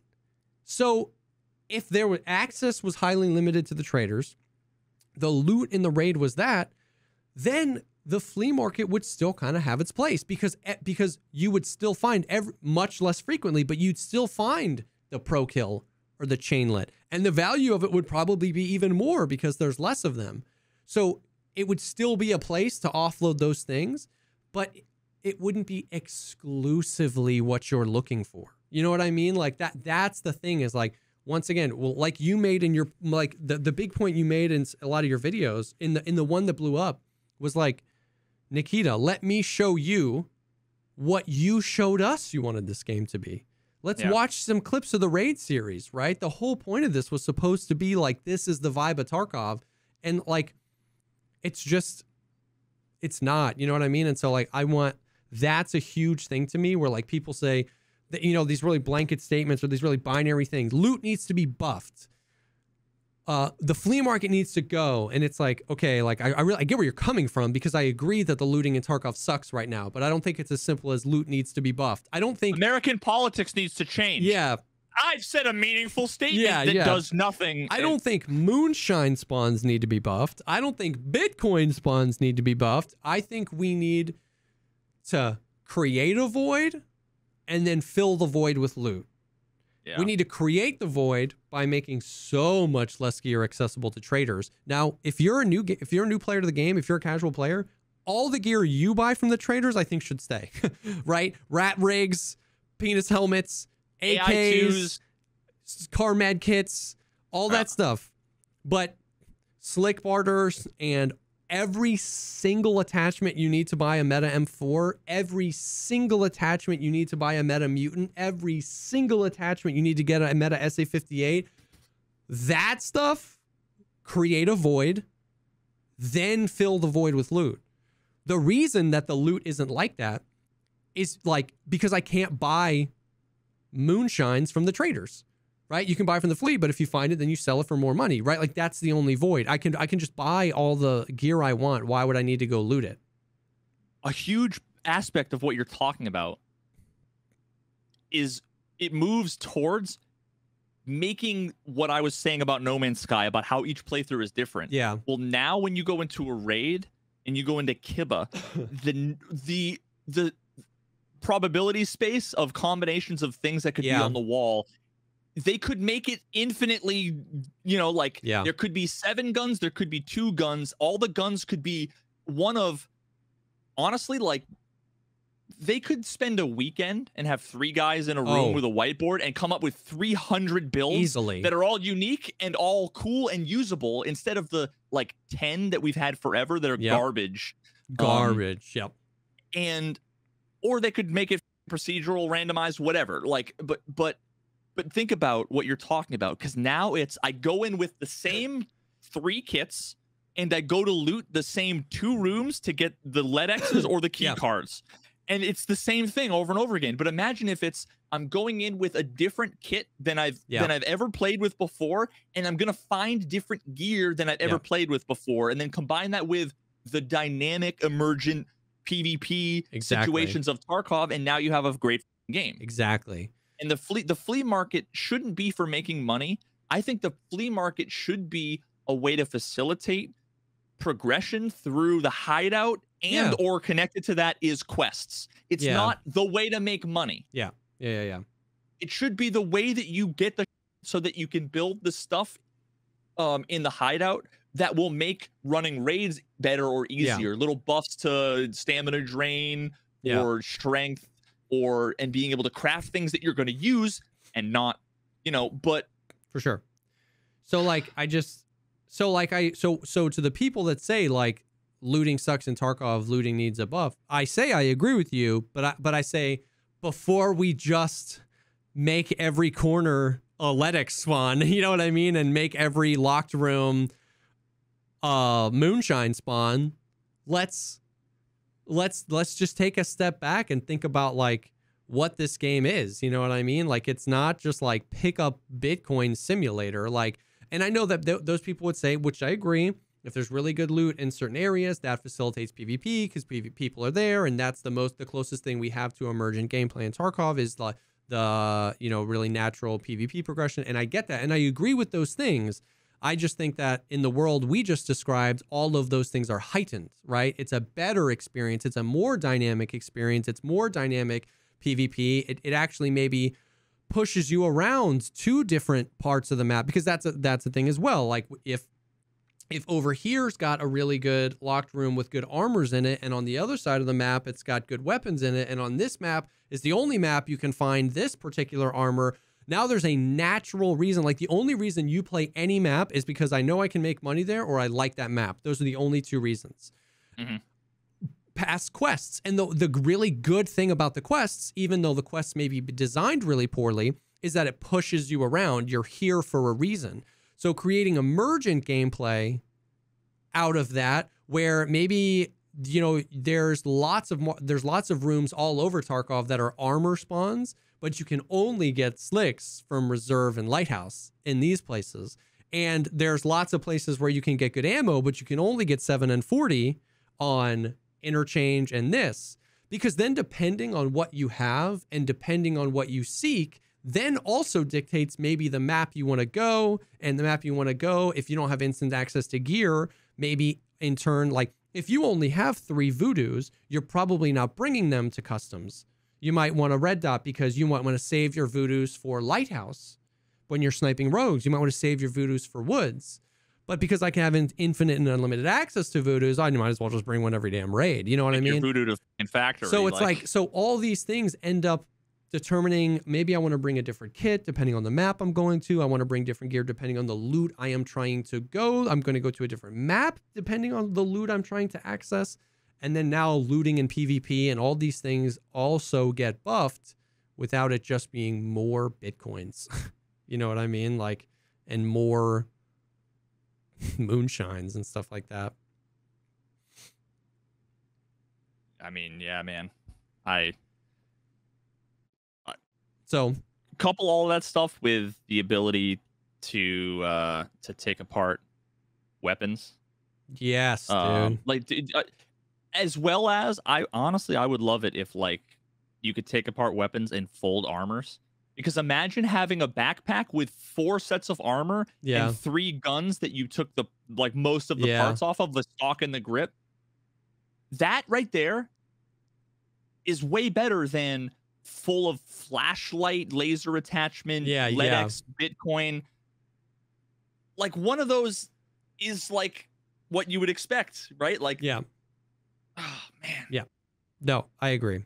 So I don't even know how we got there, really. I don't know how we got on that tangent, but yeah, there's just a lot of stuff. So, ultimately I was saying I don't mind and I still enjoy meaningful conversations around like changes that could happen to Tarkov. And I by no means consider myself an expert that I have the perfect idea around everything.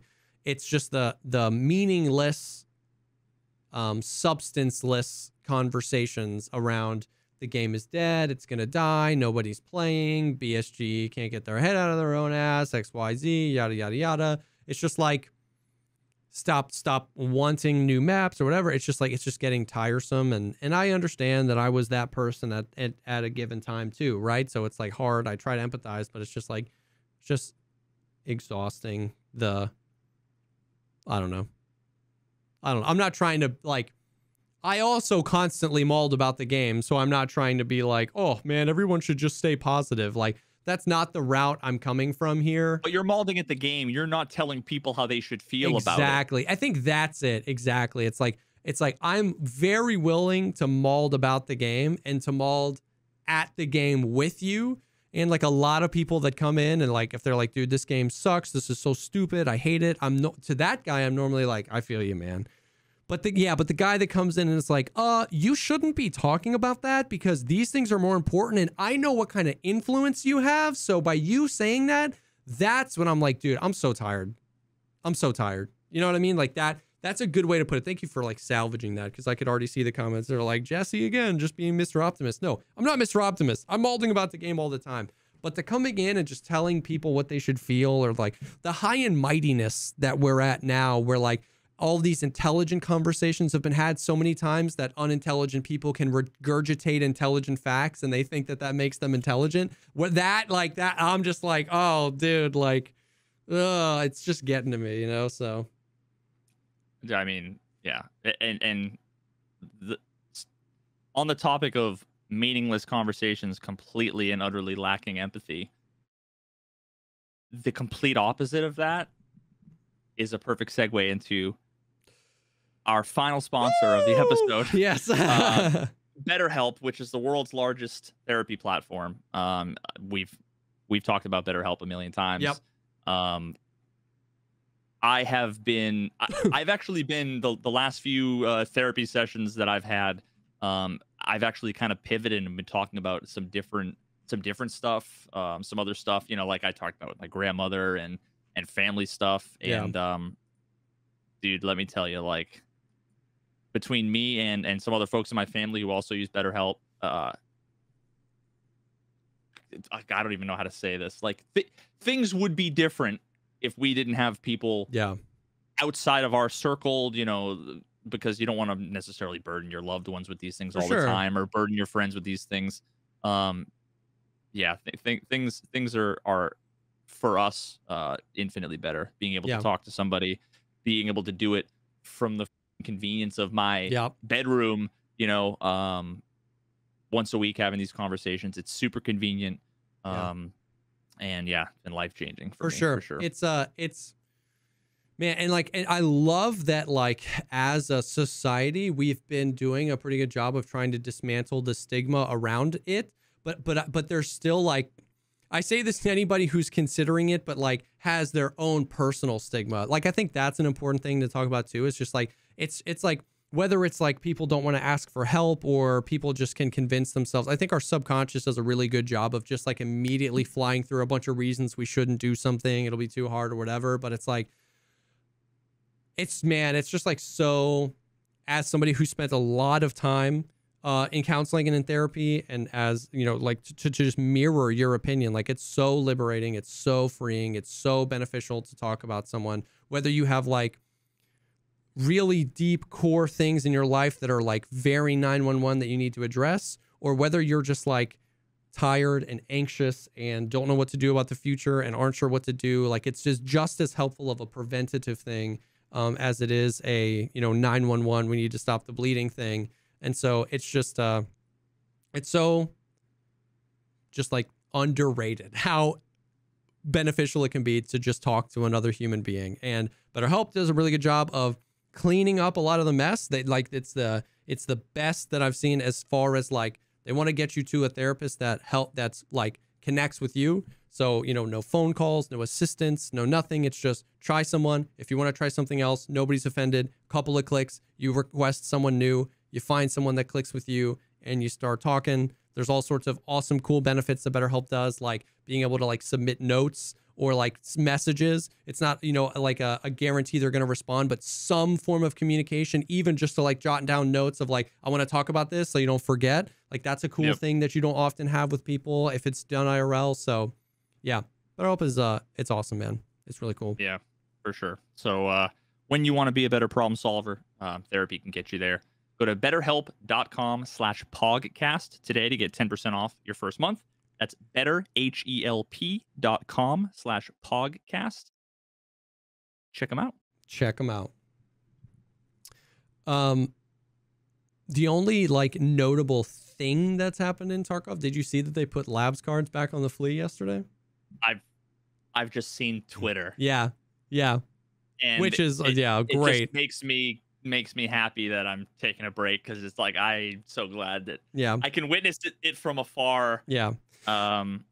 It's a dub. Like, it's good. Like, they weren't leaning in any direction too long. Like, labs had just become this weird place where it's like, it can't be both things. It can't be this like super secret underground bunker that's super hard to get into and have no loot. You know what I mean? It's like you either have to let people in and let it be like the little Thunderdome where they duke it out and be the PvP thing, or if you're going to make it the secret underground bunker full of loot that nobody can get into, restrict access, but then put stuff down there. You know what I mean? So it was like, so it was cool that they put it back on the flea. I think in general, it also allows people to get in there and learn the map, but it's also just like, it's not bringing anyone back to Tarkov, right? Like, you know what I mean? Yeah. Everybody that was hoarding their cards listed them. You can get cards so much cheaper than from therapists because people were listing, 20, 30 cards. They get them from their scavs and they just like keep them. And so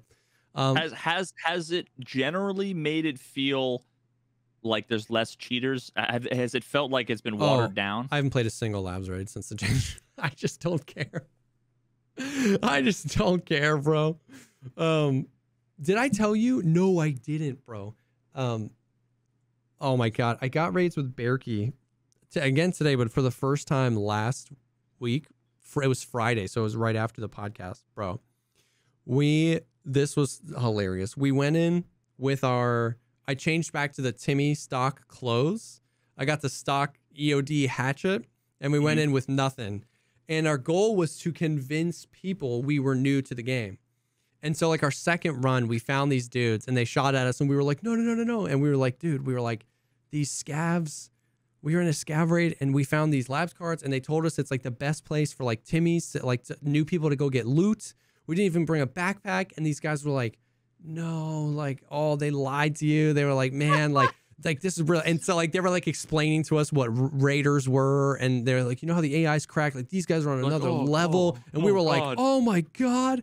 And they were like, you want to come with us? And we were like, yeah, I mean, I don't think we're going to last on our own. And so they put us in the button room for for parking garage. The yellow key card? Oh, no, the other one? No, but the power, but yeah, the other one. And they wiped the lobby. These guys were like level like 40 and 50. Like they weren't like level 60 Giga Chats. They killed like 4 PMCs and they just kept bringing loot back into the room. And then they kept killing raiders. And like in the middle of a fight, I was like, oh, you can loot computers? And I like loot the computer and then I click the power button and they're like, whoa, whoa, whoa, whoa. And I was like, I thought you could loot this. I thought it was loot. And they were like, no, no, no. And it like spawned a bunch of raiders. Dude, it was gold. It was such great content. And they kept being like, hop in our Discord. And we were like, no, our Discord's broken. I don't know how to do that. yeah.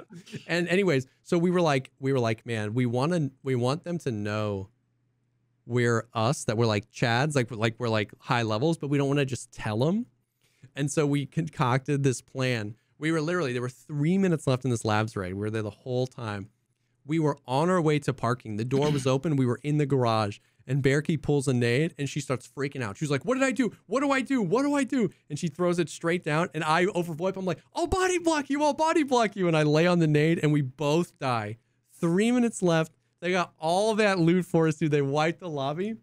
Bro, they messaged us and they were like, that was the funniest thing I've ever. They were like, we looted your dog tags and we lost our minds. Like they ended up finding me and coming into chat and like hanging out.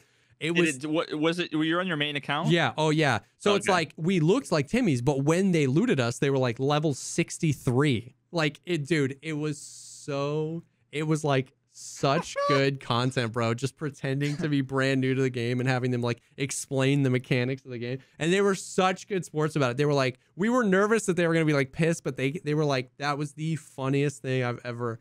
Dude, it was so great.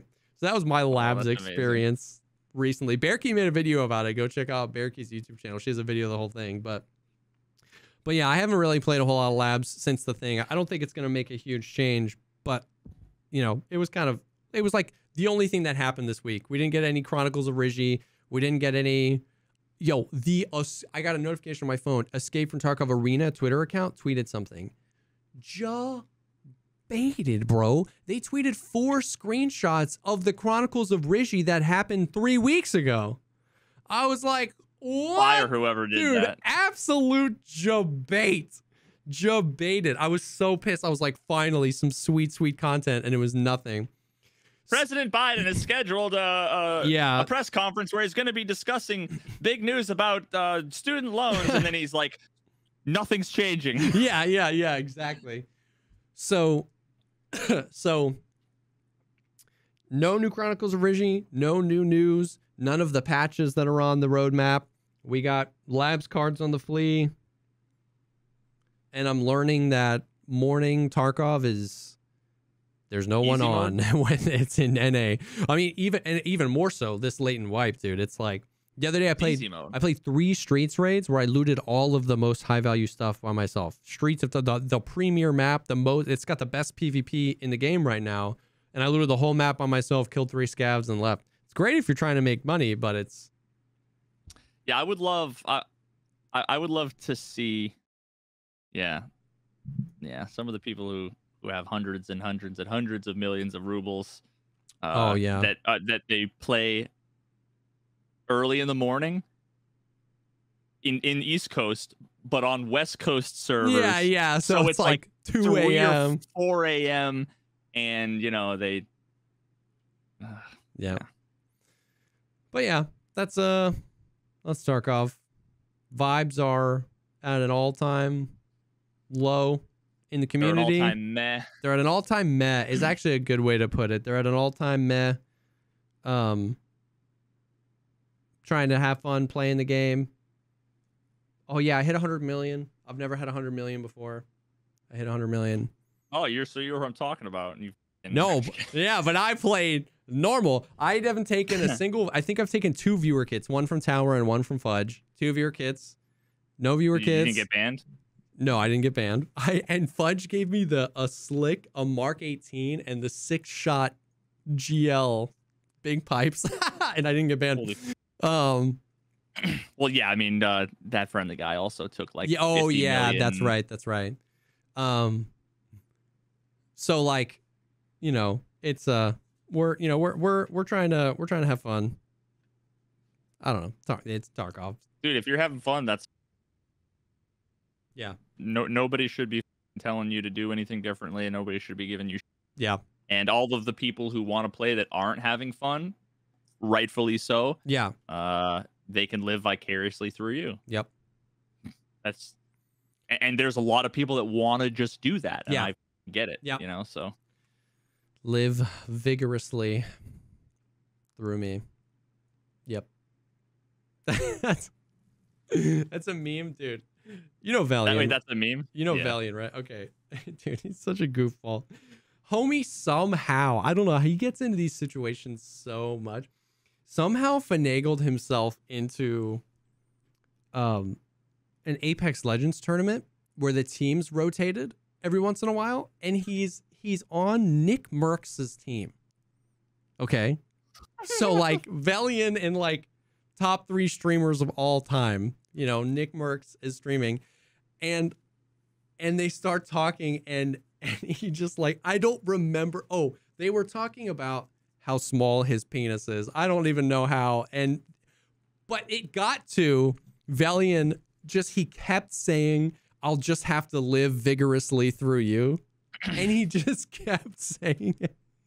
He's on a call with Nick Merckx. 50,000 people are watching. And he just kept saying, I'll just have to live vigorously through you. So, dude, we troll him so hard. It's so... Dude, he's a sweetheart, He is man. the best, bro. He's one of the folks that like randomly would reach out and be like, how you doing, man? Yes. And like would talk to you for an hour if you needed to talk. Yeah. Yeah, he's a good dude. He is. But it's so fun. What a meme. Holy shit. Dude, so now anytime anyone's like, I'll just live vicariously, I'm like, dude, go ahead and you live vigorously, man. Dude, I think we've got time maybe for a story time. Yes. It's been too long. It's been too long since we've done a story time. I've only got a few left. I'm gonna have to think about a few more. I need to dig out some too. Dude, I've been wanting to tell the story of the stabbing. Yes, I've been staring at it for so long on our notes. All right, yeah. So,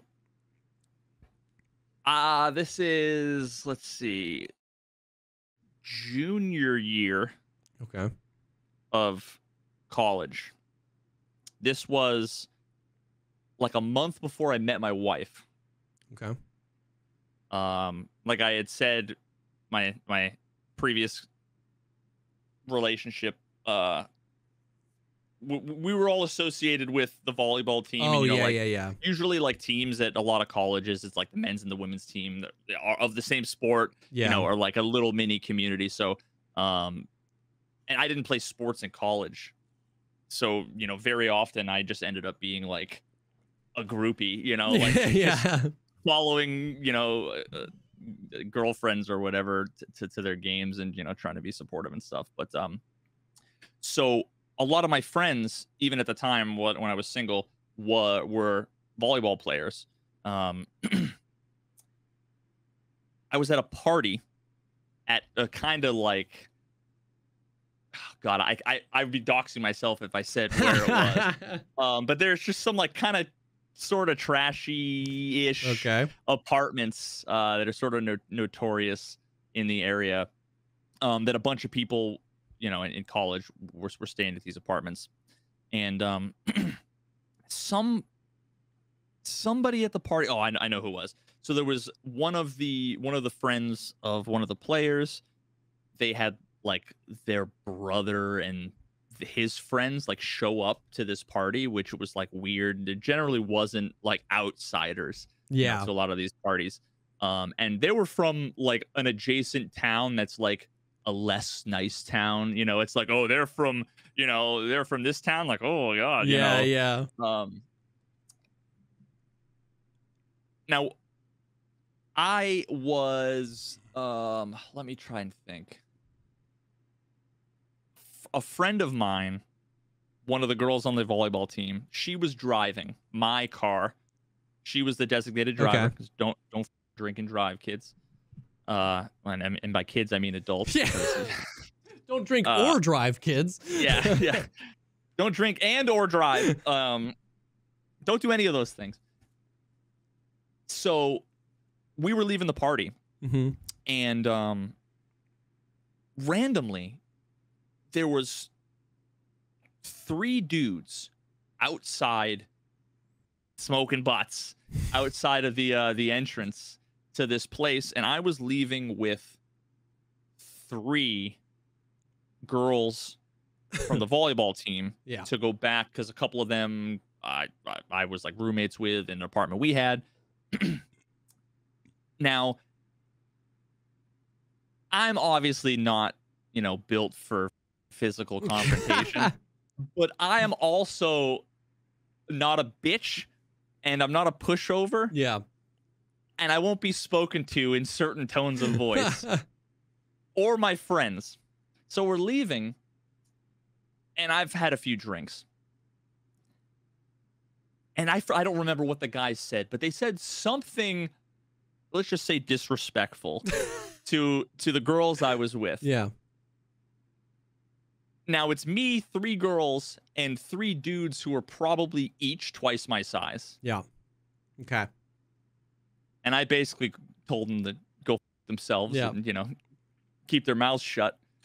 But I also... All right, I won't get into that.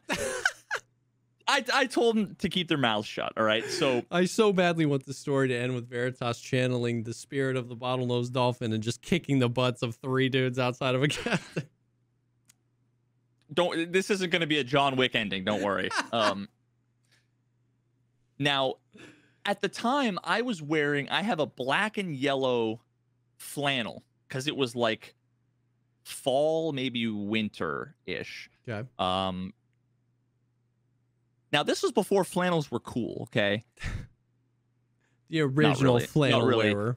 Flannels have always been cool, but for some reason, the guy wanted to make a joke about questioning my sexuality, which, didn't even offend me. But it was interesting that you would make a comment like that when the guy was wearing a sweater vest and I was wearing a flannel. And I had to point out sort of the seeming contradiction there. Now, that comment after the, go f yourselves comment, I made kind of like the guy not facing the explosion, just walking away like, whatever. And then the back windshield of my Ford Ranger shatters. And I go to turn, and I get hit with a beer bottle in the back of my head. What? It didn't shatter. Just the deadest thud. Yep. And I turn around, like, what the f? And I see the 3 dudes dropping their backpacks and coming at me. And I'm like, well, this isn't going to end well. Nope. Now, I also have been a collector of, like, pocket knives. Yeah. And I had a pretty nice bench made. Now, the way I looked at it is, in the moment, questionable or not, was these 3 guys could have killed me. Yep. Like, physically, easily, I didn't stand a chance, Yep. Best case scenario, I break a nose and then I die, Yeah.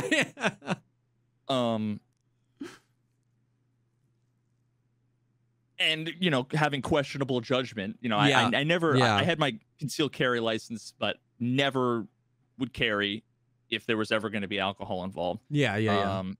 But I almost always had a pocket knife just for, like, utility reasons. Yep. Well, I flicked out the pocket knife, and while I'm walking backwards to my truck, and I basically am like, listen, I don't have beef with you guys. Let's just let bygones be bygones. This doesn't have to escalate any further, but you're not getting any closer to me, Yep. And this ain't escalating. And that was the only way that I thought, you know, I could stop it. And they stopped in their tracks. And I slowly walked back, got in the passenger seat of my truck, and told the ladies, like, get in the car, drove away. I've never seen somebody struggle to put a thing in reverse. It felt like 3 minutes of just trying to put the car in reverse. So, damn. As soon as we get in the truck, these guys sprint to the truck and they're just punching the windows, trying to reach through the back window. They finally managed to drive away, and we get home, and of course my heart's racing, like, holy, like, was that a stupid idea? Probably a little stupid, but at the same time, like, you know, whatever. Remember, this is college. I'm probably like 22 or something. So, you know, I'm not the smartest bloke in the world. Well, I get home to my apartment, and there was 5 people lived in an apartment. There were 3 bedrooms. 2 girls shared one room. 1 guy was in a bedroom. 1 girl was in a bedroom. And then I was in like the living room, side room, dining room kind of thing with like sheets up on the walls, like between the kitchen and whatever. And there's a giant window looking out to the parking lot. And that was my room. So just me and a pane of glass, you know, between any. And I get a text message from a number with the area code from this other town. It says, big mistake. I'm like, here we go. And it was what? It was so those 2 dudes apparently went back up into the party and was like, yo, that guy that was just here, you know, wearing the yellow flannel, he came out, he pulled a knife on us. Oh my god. That was the story. Like, I tried, and of course everybody's like, what? Yeah, what? Like, Mike? Like, what are you talking? Like, it doesn't sound like him. But of course, he gets all his fucking tough guy homies, and they're like, we know where you live, we're coming. So of course I'm like, at the time I had a little gun safe bolted into the closet, and I had a shotgun, Wasser 10, which is a Romanian AK. Basically it's a Vepr. Yeah, okay. Shotgun, a Glock. I'm like, listen, dog, you want to come to my house, you can come to my house, but you know, you're not going to have a good time. Yeah. So someone's going to have a bad time, and it's not going to be me. So why don't you just keep all your tough guys at the party and enjoy yourselves, and we'll forget this ever happened, because I'll never see you fools again. They never came, luckily. Bro. So both times my potentially questionable, a little bit of bravado, like, yeah, come on, you want to do it? Risky business right there. Well, of course, one of the other girls, who was my now wife's roommate. Okay. She goes back to the dorms, because I'm at my apartment. She goes back to the dorms where like most of the girls were. And she's like, oh, Mike, there was a stabbing. And she's completely hammered. This girl's basically like Phoebe from Friends. Mike started stabbing these people on the side. Like, someone pulled a knife and then broke the window. And so then everybody was like, what the f? There was a stabbing, and that was like the rumor that went around was like, what's the stabbing? Like, what happened? So and like you like in real life got one of those like in all the like 90s movies where there was a character and everybody's like, that guy killed his own mom. And then like you find out later in the movie that he tried to save his mom, but the mom died. Like that was like a real life. You had the stabbing where people thought you stabbed people, but it like wasn't, you didn't. But then the rumors circulate. I'm so jealous. That's so cool. it's still referred to as the stabbing. That's crazy, bro. And of course, that was the first time that, like, you know, my wife was like, "Who? Like, what? You know, what are you talking about?" Because I think like 3 weeks later is when this is gonna date things. It was a themed party. Yeah. Jersey Shore themed party. Yeah. Now, naturally, I was a situation. Yeah. Because his name was Mike. I think. I'm pretty sure. But that's where I met my wife, actually. She had the like poof with the yeah. Dude, Listen, that's crazy. but yeah, that's the stabbing. So I had to fix my truck, and yeah, I didn't need any, you know, like stitches or anything, but getting hit in the back of the head with a beer bottle don't feel good. no. And it has to be said that, like, you think like I'm gonna defend myself, right, with this knife. Yeah. There's also the very real possibility that, like, having the knife gets me killed more often than not having it. Yeah. Like, in this situation, I got lucky and it de-escalated, right? Yep. But imagine they're like, let's go. One of them pulls a knife, Dude. or they decide to come at me, and what at that point it's like, am I even gonna stab somebody? Yeah, like, dude. Yeah, those are like crazy. Yeah. But now I've got this. You know, it's such a. It's just one of those things where everybody wants to pretend like they're a tough guy, and for my cold dead hands, you know, I'm gonna always have my weapon to defend myself, and it's just so much more complicated. Yeah. Than any of those situations, especially when adrenaline sets in, when you might be drunk, someone else might be on drugs. These situations are all over the place. Like, it's just a crazy lesson where it's like, yep, that's crazy. Yeah. So I'm not. This story wasn't told. I don't think I'm a tough guy. I don't think I was being cool or anything like that. It's just like, it is what it is. Crazy That's what thing that happened.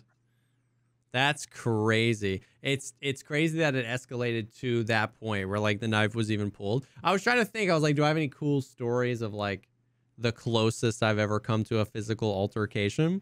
And I've never been close. I've never, like, fought somebody or almost fought somebody. Not even as a kid? Fist fight? Not really, no. Oh, dude, I got in fist fights. Yeah, like, I've never been punched 3 days. in the face. I've never punched anyone in the face. Like, oh, you don't know, like, dude. No, I like brothers. Like, my older brother used to beat on me and just, like, push me around and stuff, and, like, we would wrestle and fight, but not like a proper with another human being, with, like, another outside of my family. But the closest you don't know where you are in life until the moment where you get your ass knocked the out. Yeah, maybe that's why I don't know where I am in life. You know, I need somebody to come beat me up. No, the closest thing that did remind me, though, the closest thing I've ever been to, like, the closest I've ever been to a situation where, like, that, where you're like one more step and there's no coming back. Like, that's where you were, where, like, you pulled that out and you were like, I don't know what's about to happen here, but if this escalates one tier further, something's about to happen. You know what I mean? Yeah. Me and my buddy, it was when we were traveling around, we were, like, doing music stuff. We had a trailer, something on the trailer was broken. We had like the trailer hooked up, and we pulled up to a Target because there was, like, a Home Depot nearby. We were in the back of the parking lot because we had the trailer, so we didn't want to take up a bunch of spots up close. We were, like, in an excursion with a trailer, so we were towards the back of the parking lot, and we were, like, on our phone, like, looking at, like, what we needed. We needed to go get some stuff, and I had my door open, and this dude runs up and, like, leans on the door. So he's now put himself where I can't close the door, and he was like, "Yo, can I get a ride?" We were like, "Nope." That's instantly like Monka. We were like, "Nope, sorry, bud." Just like, "Nope." And he was like, "I really need a ride." And we were like, "Is he like running from the cops?" We were like, "Nope."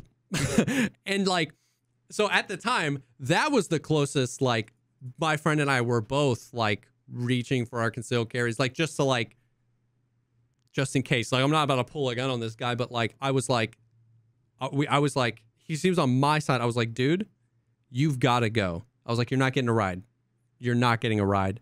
And he was like, "Dude, I really need." And then he, like, just stopped. And it was at this time that I realized he had something stuck in his shirt and a wire draping down. And I think it was rip a radio. I think it was a taser lead that got stuck in his shirt that he pulled the wire out, and he ran away. He just was like, we heard sirens, and he immediately stopped talking and ran just through the parking lot out towards the street. Taser, dude. The lead stuck in him, bro. And, like, later, we like heard on the, it was because we were in our local place. We heard on the news that like some dude tried to steal a TV from Target and that the cops chased him around.